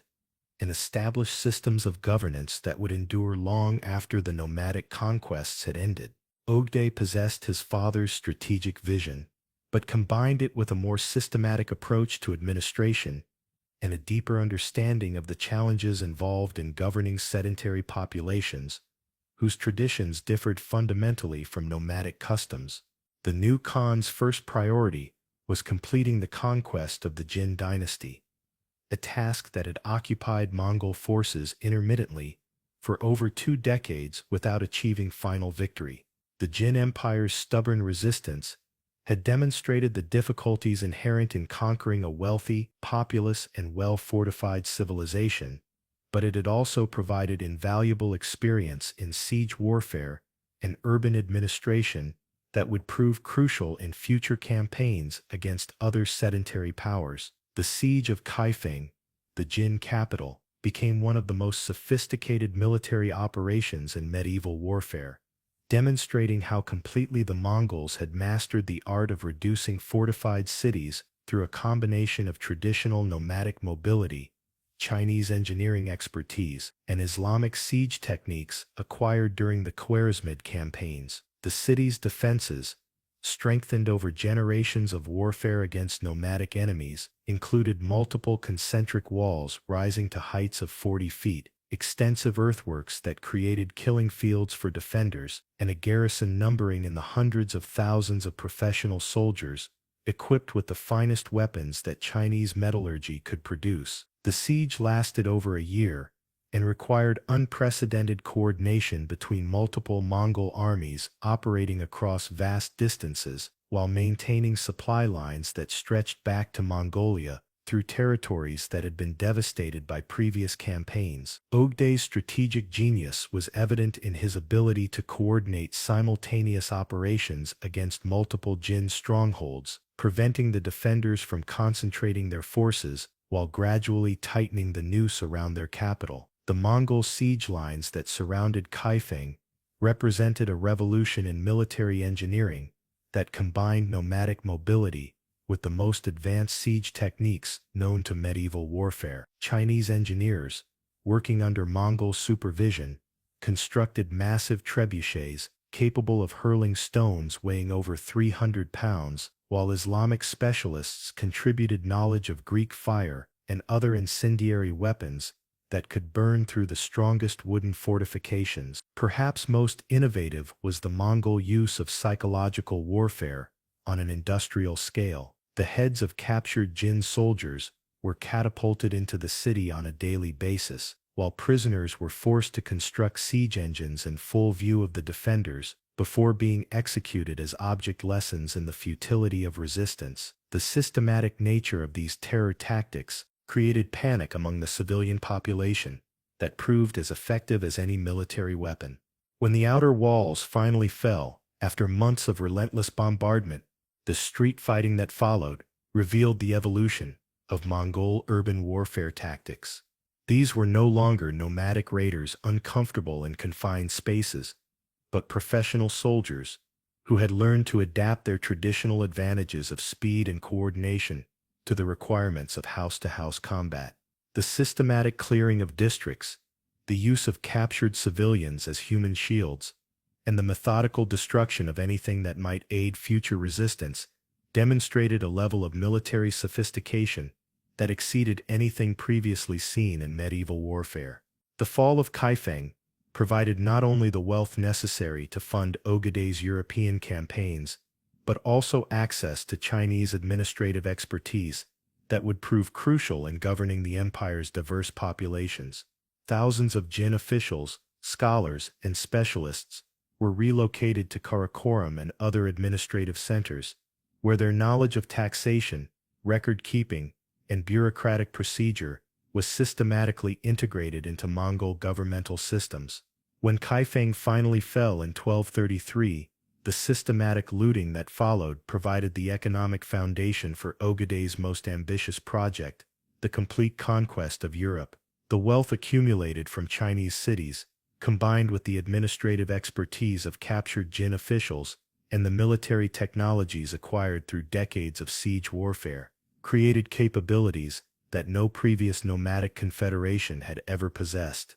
The planning for the European campaign revealed the sophisticated strategic thinking that now characterized Mongol military operations. This would not be a raid for plunder, but a systematic conquest designed to extend Mongol dominion to the Atlantic Ocean and incorporate European populations into the growing world empire. Intelligence networks established during earlier campaigns provided detailed information about European military capabilities, political divisions, and potential allies among populations that might welcome liberation from their current rulers. The European campaign that began in 1237 under the command of Batu Khan, Genghis Khan's grandson, and a military commander whose abilities rivaled those of his legendary grandfather, represented the culmination of Mongol military evolution. The forces that crossed the Volga River were not tribal raiders seeking plunder, but a professional army equipped with the finest weapons that Chinese metallurgy could produce,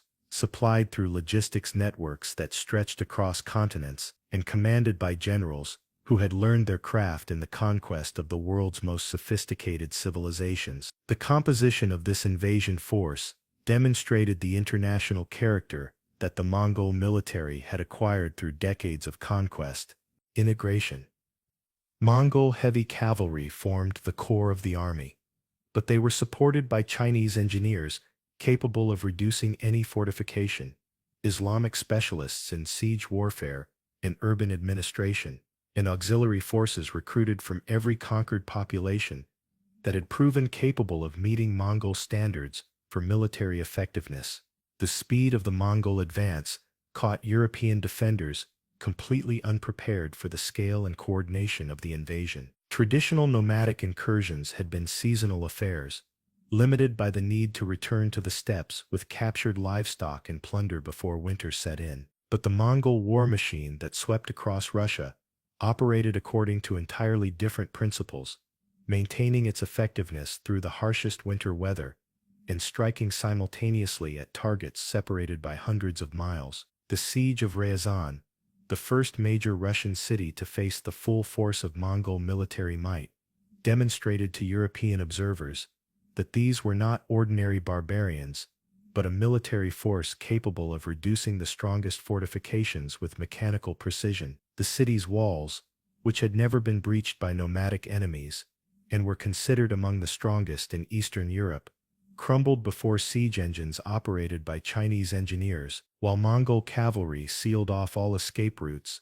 and prevented relief forces from approaching. The systematic nature of Ryazan's destruction established the pattern that would characterize the entire Russian campaign. The city's population was sorted according to the categories that had become standard in Mongol-conquered territories. Artisans and specialists were relocated to serve Mongol interests elsewhere. Ordinary citizens were enslaved or executed depending on their perceived usefulness, and all government officials were killed regardless of their previous conduct or willingness to cooperate.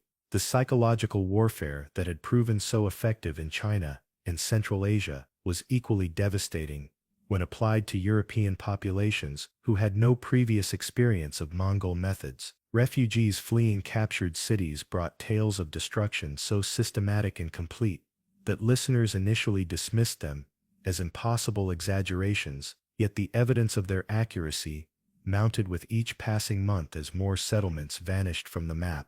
The speed with which news of disasters traveled across medieval Europe created a cascade of panic that preceded the Mongol armies like a plague. Russian princes, who had never seen a Mongol warrior, found themselves facing rebellions among their own subjects, while European rulers, hundreds of miles from the nearest enemy forces, began planning evacuations and considering submission to enemies they had never encountered. Moscow, then a minor trading post of little strategic significance in the complex web of Russian principalities, was captured and burned so thoroughly that it disappeared from historical records for decades.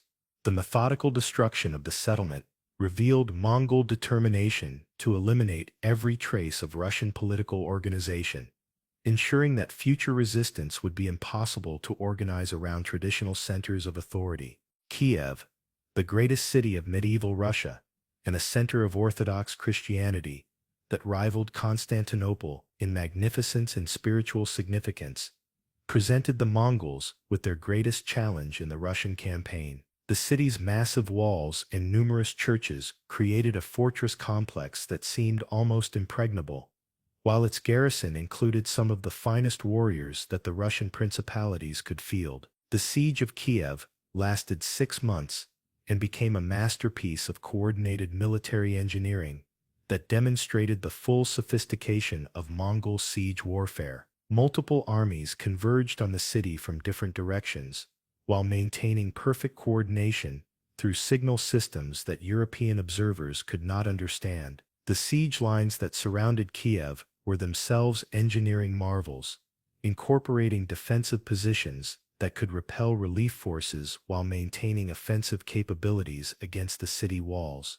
When Kiev finally fell, the destruction that followed was so complete that European chroniclers struggled to find words adequate to describe what they witnessed. The city that had been home to hundreds of thousands was reduced to a collection of smoking ruins, where visitors years later would count fewer than 200 houses where once magnificent palaces and churches had stood. The systematic dismantling of Kiev's cultural and religious significance sent shockwaves throughout Orthodox Christianity and demonstrated that no European city, regardless of its spiritual importance or defensive strength, was safe from Mongol conquest. The Mongol advance into Central Europe revealed capabilities that defied everything Western military theorists understood about the limitations of nomadic warfare. The army that crossed the Carpathian Mountains in the winter of 1240 was operating at distances from its base that should have made effective coordination impossible,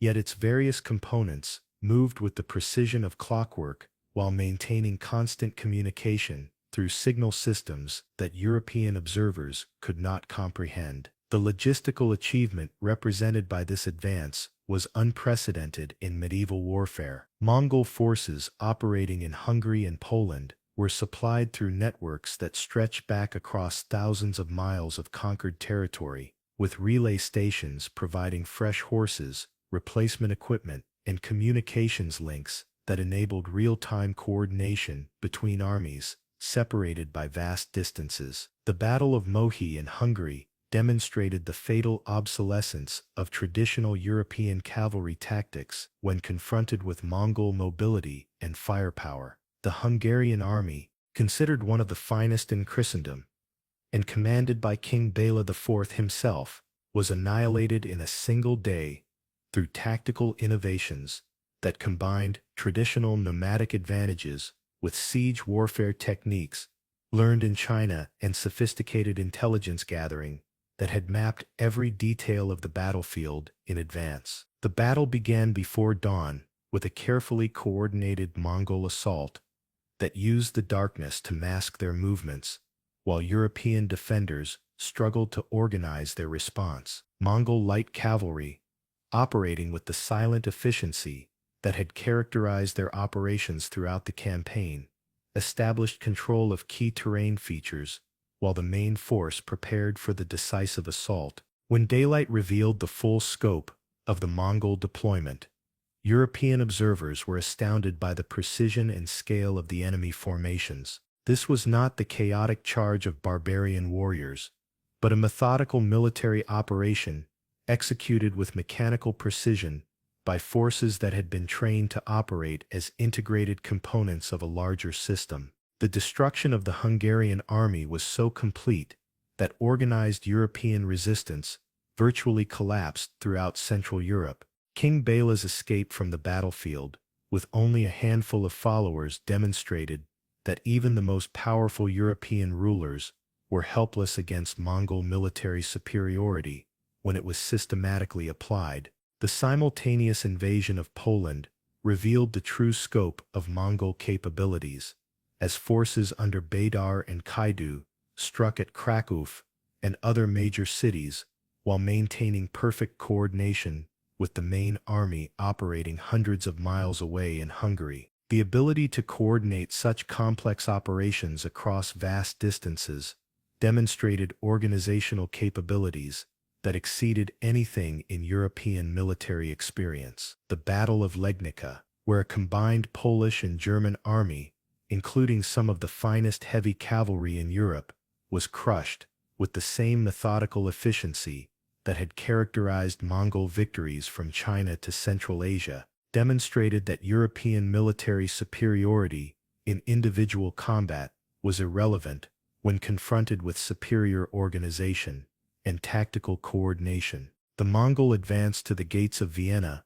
marked the furthest western penetration of the nomadic empire and brought terror to populations who had considered themselves safely beyond the reach of Eastern barbarism. For the first time in centuries, European rulers faced the prospect of conquest by a power whose capabilities exceeded their understanding and whose methods violated every principle of civilized warfare as they understood it. The panic that gripped European courts was intensified by the systematic nature of Mongol intelligence gathering, which provided their commanders with detailed knowledge of European political divisions, military capabilities, and potential allies. Mongol agents, many of them European captives who had been turned through a combination of threats and promises, operated throughout the continent, gathering information that would prove invaluable in future campaigns. The sudden withdrawal of Mongol forces in late 1241, just as European resistance seemed on the verge of complete collapse, has been attributed by historians to the death of Genghis Khan and the resulting succession crisis that required Batu Khan to return to Mongolia for the selection of a new ruler. This explanation, while partially accurate, understates the sophisticated strategic calculations that influenced Mongol decision-making, even at the height of their military success. The Mongol Empire had reached a scale that strained even their revolutionary administrative systems, while the wealth flowing from conquered territories created opportunities for internal development that were potentially more valuable than continued territorial expansion. The systematic exploitation of Chinese agricultural and manufacturing capabilities, combined with control of Central Asian trade routes, provided economic resources that exceeded anything that could be extracted from European conquests. More importantly, the integration of conquered populations required time and careful management that pure military conquest could not provide. The Mongol genius for adaptation had taught them that lasting empire required more than battlefield victories. It demanded the creation of institutions capable of governing diverse populations across vast distances while maintaining the military effectiveness that had made conquest possible in the first place. The consolidation period that followed the European campaigns witnessed the flowering of what historians call the Pax Mongolica, an era of unprecedented peace and prosperity that connected civilizations from the Pacific Ocean to the borders of Western Europe through trade networks protected by Mongol military power. The same horsemen who had terrorized settled populations now provided security for merchants traveling the Silk Road, while the administrative systems developed for governing conquered territories facilitated commerce on a scale that would not be matched again until the emergence of global maritime empires centuries later. The transformation of the Mongol Empire from a purely military force into a sophisticated commercial and administrative system required fundamental changes in nomadic culture and institutions. Warriors who had grown up believing that wealth came from conquest had to learn to value the steady revenues generated by taxation and trade. Tribal leaders, accustomed to independent action, had to accept coordination with distant authorities whose decisions might conflict with local interests. The capital city of Karakorum, built according to Ogedei's vision in the heart of Mongolia, became a cosmopolitan center where Chinese scholars debated with Islamic theologians, European craftsmen worked alongside Persian artists, and Mongol shamans performed ancient rituals in temples that also housed Buddhist monks and Christian priests. The religious tolerance that had characterized Mongol policy from the beginning created an atmosphere of intellectual exchange that fostered innovations in technology, philosophy, and administrative practice. The city's markets reflected the global scope of Mongol commercial networks, with goods from every corner of the known world displayed alongside products from regions that had been unknown to international commerce before Mongol expansion. Chinese silk and porcelain stood next to Islamic metalwork and glassware, while European furs and amber competed with Indian spices and precious stones for the attention of merchants whose trading networks spanned continents. The Yam system, the Mongol postal relay network, grew to encompass routes stretching from Eastern Europe to the Pacific coast of China, enabling communication across distances that had previously required months to traverse. Messages could now travel from Karakorum to the furthest provinces of the empire in weeks rather than seasons, while diplomatic correspondence between Mongol khans and foreign rulers moved with a speed that amazed contemporary observers. The relay stations that supported this system became centers of cultural exchange, where travelers from different civilizations encountered ideas and technologies that had previously been isolated within specific regions. Chinese innovations in printing and metallurgy spread westward along these protected routes, while Islamic astronomical and mathematical knowledge traveled eastward to influence developments in Chinese science and technology. The economic prosperity generated by this unprecedented connectivity transformed life throughout the Mongol Empire in ways that extended far beyond the immediate benefits of increased trade. Agricultural techniques developed in one region were rapidly transmitted to areas where they could increase productivity, while manufacturing innovations spread throughout the empire with a speed that accelerated technological development across all conquered territories. The synthesis of different intellectual traditions under Mongol patronage created advances in engineering, medicine, and military technology that would have been impossible in a more fragmented world. Chinese engineers working with Islamic architects produced architectural innovations that combined the best features of both traditions, while European metalworkers, learning from Chinese techniques, created weapons and tools of unprecedented quality. Yet even at the height of their power, the Mongol rulers understood that their empire faced inherent contradictions that threatened its long-term stability. The nomadic traditions that had made conquest possible were increasingly at odds with the requirements of governing sedentary populations, while the vast distances that separated different parts of the empire made centralized control increasingly difficult to maintain. The death of Ogedei in 1241 had already revealed the weaknesses inherent in the succession system established by Genghis Khan, as competing branches of the imperial family maneuvered for position, and regional commanders began asserting greater independence from central authority.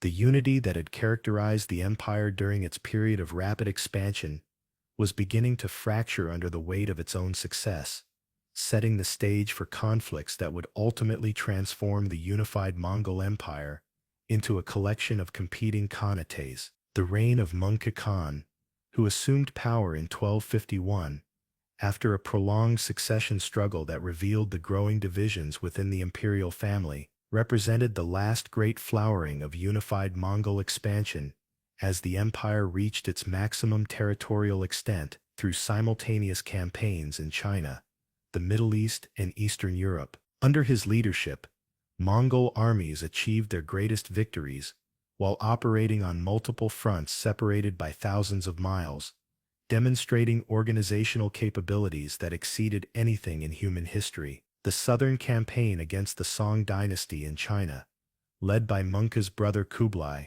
required the development of new military techniques, adapted to the rice paddies and river systems of subtropical China. The Mongols, traditionally masters of steppe warfare, proved equally capable of adapting to naval combat and siege operations in terrain that should have favored their sedentary enemies. Simultaneously, the Western campaign led by another brother, Hulegu, carried Mongol armies to the shores of the Mediterranean and brought about the destruction of the Abbasid Caliphate in Baghdad, ending 5 centuries of Islamic political unity. The systematic destruction of the House of Wisdom, one of the world's greatest centers of learning, demonstrated that even at the height of their administrative sophistication, the Mongols retained their capacity for devastating cultural destruction when political objectives required it. The coordination required to maintain these simultaneous campaigns while governing an empire that stretched across 3 continents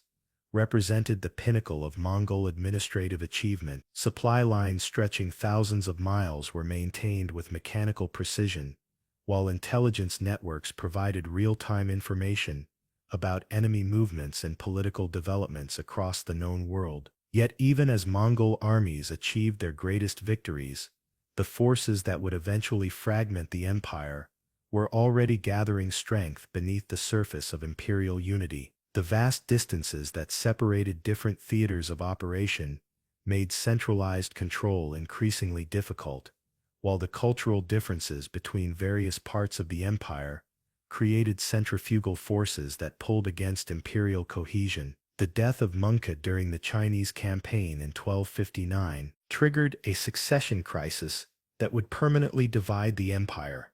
The contest between Kublai and his brother Arik Boke represented more than a simple struggle for power.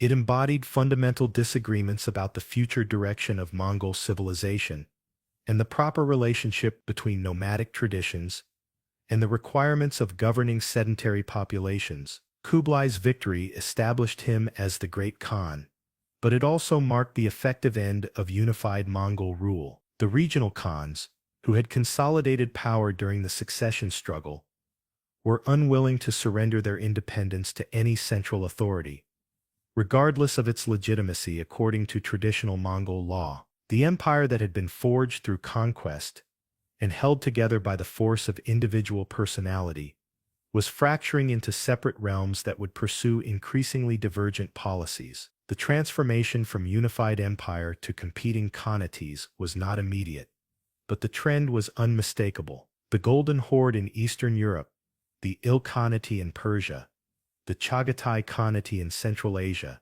and Kublai's Yuan dynasty in China began operating as independent powers whose interests often conflicted with each other. The Mongol Empire had reached its greatest territorial extent, just as it began its journey toward fragmentation. The boy who had once gripped a blood clot in his fist had created something far greater than he could have imagined, an empire that connected continents and civilizations in ways that would permanently alter the course of human development. From the steppes of Mongolia to the rice fields of southern China, from the forests of Russia to the deserts of Persia, the Mongol Empire had created the first truly global civilization, bound together by trade networks, communication systems, and administrative practices that transcended cultural and religious boundaries. But empires, like the men who build them, are subject to the inexorable laws of change and decay, and the Mongol Empire was approaching the peak,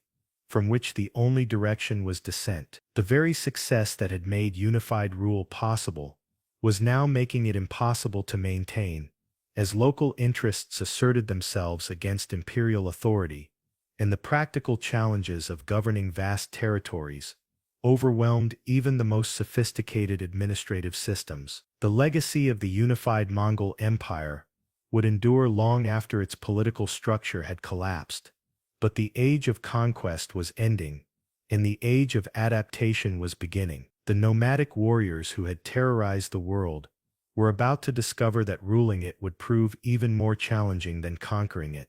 The death of Mongol Khan in 1259 marked the end of an era that would never return. As news of the Great Khan's demise spread along the vast communication networks that connected the Mongol Empire from the Pacific Ocean to the Mediterranean Sea, local commanders and regional governors faced a choice that would determine the future of world history. They could maintain their loyalty to the unified empire that Genghis Khan had created, or they could pursue their own interests in the power vacuum that had suddenly opened at the heart of Mongol civilization. The succession struggle that erupted between Kublai Khan and his younger brother Arik Boka represented far more than a simple contest for political supremacy. These two men embodied fundamentally different visions of what the Mongol Empire should become, and their conflict would determine whether the nomadic confederation would continue to exist as a unified force or fragment into separate realms pursuing divergent destinies. Kublai Khan, who had spent years governing Chinese territories and absorbing the sophisticated administrative traditions of sedentary civilization, believed that the empire's future lay in adaptation and integration. He understood that the traditional nomadic lifestyle could not support the complex governmental structures necessary to rule the vast territories that Mongol armies had conquered. In his vision, the Mongols would become the ruling elite of a cosmopolitan empire that drew its strength from the diversity of its subjects rather than the purity of its nomadic heritage. Arik Boka, by contrast, represented the traditionalist faction that viewed any compromise with sedentary culture as a betrayal of the principles that had made Mongol conquest possible. He argued that the empire's strength had always come from the harsh simplicity of steppe life, and that attempts to govern conquered peoples according to their own customs would inevitably corrupt the Mongol character and lead to weakness and decay. The civil war that followed Monga's death lasted 4 years and permanently shattered the unity that had characterized the empire during its period of expansion. When Kublai finally emerged victorious in 1264, he ruled over an empire that existed more in theory than in practice. The regional Khans who controlled vast territories in Central Asia, Persia, and Eastern Europe acknowledged his supremacy in name while pursuing completely independent policies that often conflicted with imperial interests. The Yuan dynasty that Kublai established in China represented the most successful attempt to create a synthesis between Mongol and Chinese civilization. Under his rule, China experienced a period of unprecedented prosperity and cultural achievement that demonstrated the potential benefits of Mongol adaptation to local conditions. The capital at Dadu, known to Europeans as Khan Balik and later as Beijing, became one of the world's greatest cities, its markets filled with goods from every corner of the known world. Kublai's court attracted scholars, artists, and adventurers from across Eurasia, creating an atmosphere of intellectual exchange that fostered innovations in science, technology, and the arts. The Mongol patronage system, that had always rewarded talent, regardless of ethnic background, reached its most sophisticated expression under Yuan rule, as Chinese officials worked alongside Central Asian administrators and European advisors to govern the most populous empire in human history. Yet even as Kublai created a model of successful cultural integration in China, the other regions of the former Mongol Empire were pursuing dramatically different paths that reflected local conditions and traditions.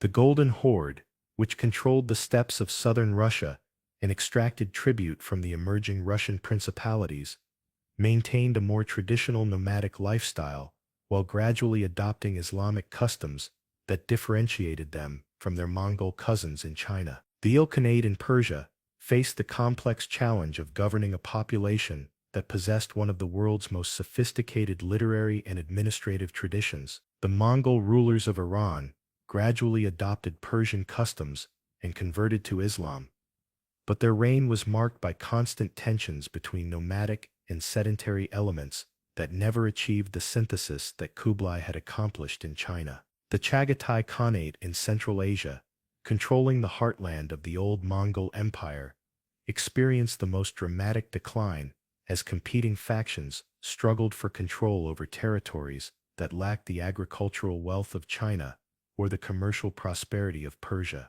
The gradual fragmentation of this region into smaller and smaller political units reflected the centrifugal forces that were pulling the entire Mongol world apart. The transformation of these four khanates proceeded at different rates and in different directions, but all shared certain common characteristics that marked them as products of the Mongol imperial experience. Religious tolerance remained a hallmark of Mongol governance, even as local rulers adopted specific faiths, while meritocratic principles continued to influence administrative appointments, despite the gradual reassertion of traditional hierarchies. The commercial networks that had flourished under unified Mongol rule initially survived the political fragmentation, as merchants and administrators, who had learned to operate across cultural boundaries, continued to facilitate trade between regions that were becoming increasingly independent. The Silk Road reached its greatest prosperity during the late 13th and early 14th centuries, when Mongol protection had eliminated the bandits and local conflicts that had traditionally made long-distance commerce hazardous. Marco Polo's famous journey to Kublai's court, which began in 1271 and lasted over 2 decades, provides a unique European perspective on the Mongol Empire at the height of its cultural achievement. His detailed observations of Chinese technology, administrative systems, and commercial practices introduced Europeans to innovations that would not reach the West for centuries through other channels. Polo's descriptions of paper money, coal as fuel, and mechanical clocks amazed European readers, who lived in societies where such technologies were unknown. His accounts of Mongol religious tolerance, where Buddhist monasteries stood alongside Christian churches and Islamic mosques, challenged European assumptions about the relationship between political authority and religious orthodoxy. More significantly, Polo's travels demonstrated the continued viability of transcontinental communication and commerce under Mongol auspices. His journey from Venice to Beijing and back again, while certainly extraordinary, was made possible by the passport systems, way stations, and security arrangements that the Mongols had established throughout their former empire. Yet even as the Pax Mongolica reached its cultural and commercial zenith, the political foundations that had made it possible were crumbling. The Black Death, which spread along the trade routes that connected Asia and Europe, demonstrated both the achievements and the vulnerabilities of the interconnected world that Mongol expansion had created. The same networks that had facilitated unprecedented cultural exchange also provided pathways for devastating epidemics that killed millions across 3 continents. The plague's demographic impact accelerated political changes that were already underway throughout the former Mongol territories. In China, rebellion against Yuan rule began among Chinese populations that had never fully accepted foreign domination, despite the benefits of Mongol governance. The Red Turban Uprising, which began in 1351 and gradually expanded into a nationwide revolution, drew its support from both peasants suffering from economic hardship and intellectuals who rejected the legitimacy of nomadic rule over Chinese civilization. The Ming dynasty that emerged from this revolution represented a conscious rejection of the cosmopolitan ideals that had characterized Mongol governance. The new Chinese rulers promoted cultural purity and ethnic exclusivity while systematically eliminating foreign influences that had enriched Chinese civilization during the Yuan period. The great treasure fleets of the early Ming period demonstrated Chinese technological capabilities, but their sudden abandonment reflected a fundamental shift away from the global engagement that had characterized the Mongol era. In Persia, the Ilkhanate collapsed into chaos as competing factions struggled for control over territories that had been devastated by decades of nomadic misgovernment and economic exploitation. The rise of Timur, known to Europeans as Tamerlane, represented an attempt to recreate Mongol military effectiveness without the administrative sophistication that had made the original empire sustainable. Timur's campaigns, which extended from India to Anatolia and from the Caucasus to the Persian Gulf, demonstrated that nomadic military techniques could still achieve spectacular victories against sedentary enemies. His systematic destruction of cities and massacre of populations echoed the terror tactics that Genghis Khan had employed centuries earlier, but lacked the institutional framework necessary to create lasting political structures. The sack of Baghdad in 1401, where Timur's forces constructed pyramids from the skulls of the defeated population, represented both the culmination and the futility of this neo-Mongol approach to conquest. The old methods could still destroy, but they could no longer create the stable governmental systems that the world had come to expect from nomadic rulers. In Russia, the gradual weakening of the Golden Horde created opportunities for local princes to assert greater independence while maintaining the facade of Mongol suzerainty. The Battle of Kulikovo in 1380, where Dmitry Donskoy defeated a Mongol army for the first time in over a century, marked the beginning of the end for nomadic dominance over Eastern Europe. The rise of Moscow as the center of Russian resistance to Mongol authority represented more than just a shift in political power. It embodied a fundamental change in the relationship between nomadic and sedentary civilizations that had been developing since the original Mongol conquests. The Russians, who gradually threw off Mongol rule, had learned from their conquerors, adopting administrative techniques, military innovations, and diplomatic practices that would serve them well in their own imperial expansion. The final collapse of effective Mongol political authority occurred gradually and at different times in different regions,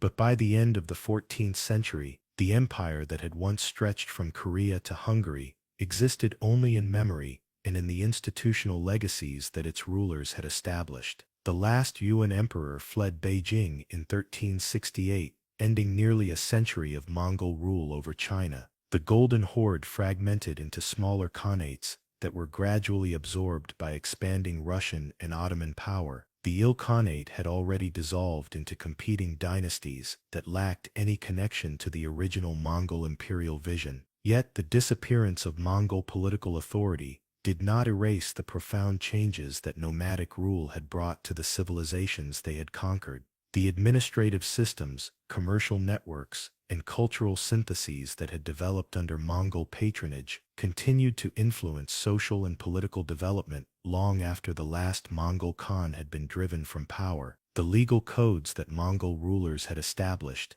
incorporating elements from Chinese, Islamic, and European traditions, provided precedents for later developments in international law and diplomatic practice. The religious tolerance that had characterized Mongol governance challenged traditional assumptions about the relationship between political authority and spiritual orthodoxy, contributing to intellectual developments that would eventually influence the European Enlightenment. The technological innovations that had spread along Mongol trade routes continued to transform daily life throughout Eurasia, long after the political structures that had facilitated their transmission had disappeared. Printing technology, which had originated in China during the Tang dynasty, but spread throughout the Islamic world, and eventually to Europe under Mongol auspices, revolutionized the dissemination of knowledge and the preservation of cultural traditions. The Mongol emphasis on administrative efficiency had encouraged the adoption of paper-based record-keeping, creating archives that preserved historical information with unprecedented accuracy and detail. Gunpowder, another Chinese innovation that the Mongols had employed with devastating effectiveness in their siege warfare, gradually transformed military technology throughout the known world. The cannon that appeared on European battlefields during the late medieval period incorporated techniques that had been developed by Chinese engineers working under Mongol supervision, while the firearms that would eventually make heavy cavalry obsolete represented the culmination of metallurgical knowledge that had been synthesized from multiple cultural traditions. Navigational instruments, including the magnetic compass and improved astronomical calculation methods, spread from China to the Islamic world, and eventually to Europe, through channels that had been established during the period of Mongol commercial integration. These innovations would prove crucial to the maritime explorations that would eventually create alternative pathways for global commerce, though the underlying techniques had been developed centuries earlier under nomadic patronage. Perhaps most significantly, the Mongol Empire had demonstrated that political unity across vast territories and diverse populations was possible under the right circumstances, though the specific methods they had employed could not be easily replicated by later civilizations. The precedent of transcontinental governance that the Mongols had established would inspire later empire builders from the Ottomans to the British, even as they rejected specific Mongol methods and developed their own approaches to managing diverse populations across great distances. The Ottoman Empire, which emerged from the chaos of post-Mongol Anatolia, incorporated many administrative and military innovations that had been introduced during the period of Ilkhanate rule. The Dev-Shurm system, which recruited talented individuals from conquered populations for imperial service, echoed the Mongol practice of promoting based on merit rather than ethnic background. The millet system, which allowed religious communities to maintain internal autonomy while acknowledging Ottoman supremacy, reflected principles of tolerance and pragmatic governance that had characterized Mongol administration. The Russian Empire that gradually expanded across Siberia and into Central Asia during the early modern period followed patterns of conquest and administration that had been established centuries earlier by Mongol rulers moving in the opposite direction.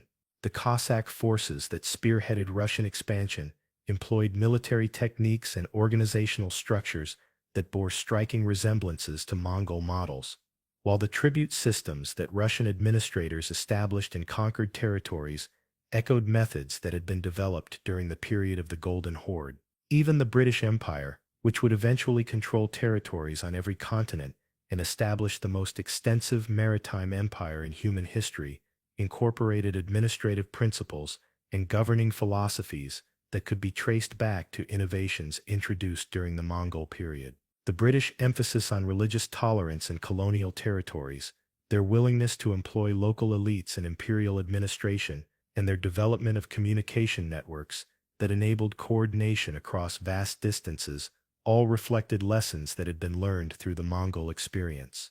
The genetic legacy of Mongol expansion provides perhaps the most concrete and measurable evidence of the empire's historical impact. Modern DNA analysis, using techniques that would have seemed magical to medieval observers, suggests that approximately 16 million men, or roughly 0.5% of the world's male population, carry Y chromosome markers that can be traced to Central Asian ancestry consistent with Mongol origins. This biological inheritance provides concrete evidence of the scale and scope of nomadic expansion during the imperial period, while the geographic distribution of these genetic markers corresponds closely to the territories that were once under Mongol control. The implications of this genetic legacy extend far beyond mere statistical curiosity. The widespread distribution of Mongol genetic markers across Eurasia reflects patterns of settlement, intermarriage, and cultural exchange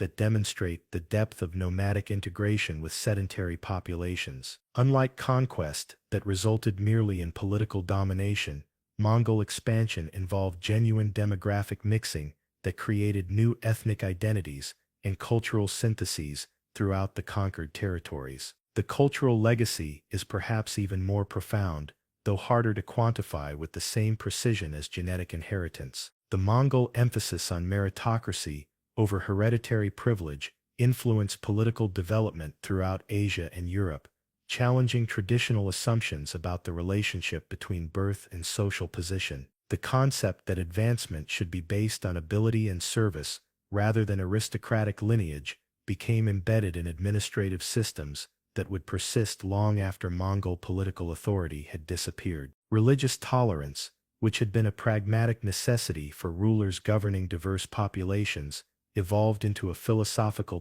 principle that would influence the development of political theory and international law. The Mongol example demonstrated that stable governance was possible without requiring religious uniformity, providing precedents that would prove valuable during later periods when religious conflict threatened to tear apart emerging nation-states. The administrative techniques that Mongol rulers had developed for coordinating activities across vast distances anticipated methods that would not be fully realized again until the emergence of modern communication technologies. The YAM system, with its standardized procedures for transmitting information and coordinating policy implementation, provided a model for bureaucratic efficiency that influenced governmental development throughout Eurasia. The trade networks that had flourished under Mongol protection established patterns of commercial exchange that would persist long after political fragmentation had destroyed the original framework that had made them possible. The Silk Road continued to function as a conduit for goods and ideas between East and West until maritime routes developed by European explorers provided alternative pathways for transcontinental commerce, but the underlying economic relationships that had been established during the Mongol period continued to influence commercial development. The intellectual exchanges that had characterized the Mongol period contributed to scientific and philosophical developments that would influence human knowledge for centuries after the empire's political collapse. The synthesis of Chinese, Islamic, and European traditions under Mongol patronage created innovations in astronomy, mathematics, medicine, and engineering that advanced human understanding in ways that would have been impossible without the cultural contacts that nomadic expansion had made possible. The astronomical observations that had been coordinated across the Mongol Empire, from Beijing to Mariga to Karakoram, provided data that would influence the development of more accurate calendrical systems and navigational techniques. The mathematical innovations that resulted from the interaction between Chinese algebraic methods and Islamic geometric traditions would eventually contribute to advances in European mathematics that made the scientific revolution possible. Medical knowledge that had been accumulated through the treatment of diverse populations under varying climatic and environmental conditions created a synthesis of therapeutic approaches that was far more sophisticated than any single cultural tradition could have achieved in isolation. The plague treatises that were written during and after the Black Death incorporated insights from Chinese, Islamic, and European medical traditions that had been brought together under Mongol auspices, engineering innovations that had been developed for military purposes during the conquest period, found peaceful applications that transformed daily life throughout the former empire. Irrigation systems that incorporated techniques from multiple cultural traditions increased agricultural productivity, while architectural innovations that combined nomadic mobility with sedentary permanence created new building styles that influenced construction practices for generations. As the 14th century drew to a close, and the last remnants of Mongol political authority disappeared from the world stage, the civilizations that had been transformed by nomadic conquest began to develop in new directions that reflected both their indigenous traditions and the foreign influences they had absorbed during the imperial period. The China that emerged under Ming rule was fundamentally different from the China that the Mongols had conquered, enriched by technologies and administrative practices that had originated in other parts of the empire. The isolation that characterized Ming foreign policy represented a conscious rejection of the cosmopolitan ideals that had flourished under Yuan rule.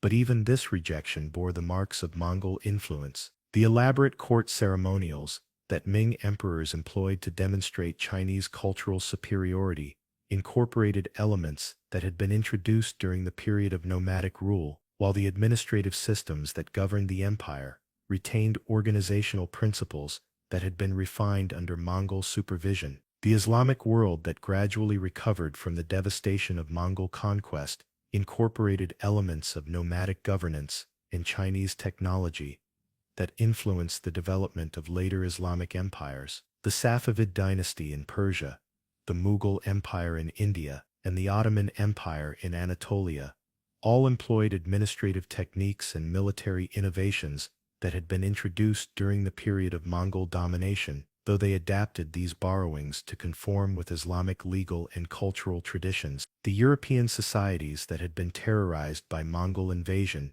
retained institutional memories of nomadic capabilities that would influence their own military and diplomatic development for generations. The emphasis on mobility and coordination that had characterized Mongol military operations influenced European tactical development, while the intelligence-gathering techniques that had made Mongol administration so effective provided models for the diplomatic services that emerging nation-states would establish. The Russia that eventually emerged from Mongol domination had been permanently transformed by the experience of foreign rule, adopting administrative techniques and imperial ambitions that would shape its development as a great power. The expansion of Russian authority across Siberia and into Central Asia followed patterns that had been established centuries earlier by Mongol conquerors moving in the opposite direction, while the autocratic governmental systems that characterized Tsarist rule incorporated principles of centralized authority that had been refined under nomadic supervision. The memory of Mongol achievement would continue to inspire and terrify subsequent generations long after the political structures that had made their conquests possible had disappeared.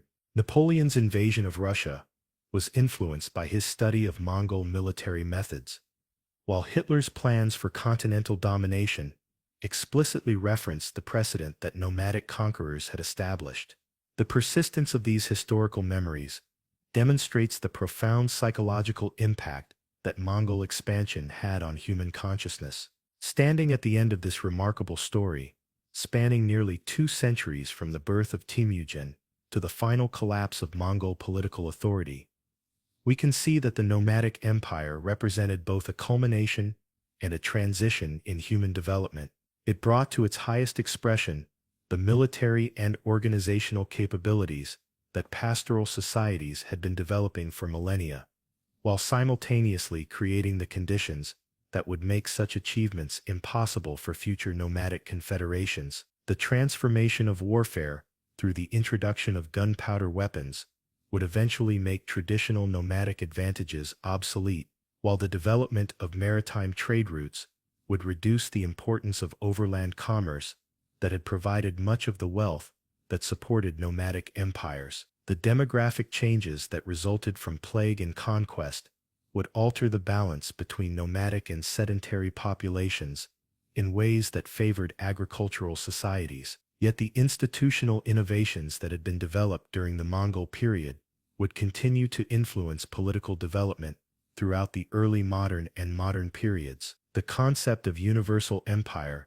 that transcended ethnic and religious boundaries would inspire the builders of later empires, while the administrative techniques that had been developed for governing diverse populations would provide models for managing the complex societies that emerged from increasing global integration. The boy who had once gripped a blood clot in his infant fist had created something that transcended his own imagination and the limitations of his time and place. The Mongol Empire stands as testament to the extraordinary achievements that become possible when human ambition combines with favorable circumstances and exceptional leadership, while its eventual collapse demonstrates the inexorable forces of change that prevent any human institution from achieving permanent dominance. Its legacy continues to influence our world in ways both obvious and subtle, from the genetic heritage carried by millions of people to the political and cultural institutions that shape modern civilization. The thunder of Mongol horses that once echoed across 3 continents has long since faded into silence, but the reverberations of their passage continue to shape the world we inhabit today.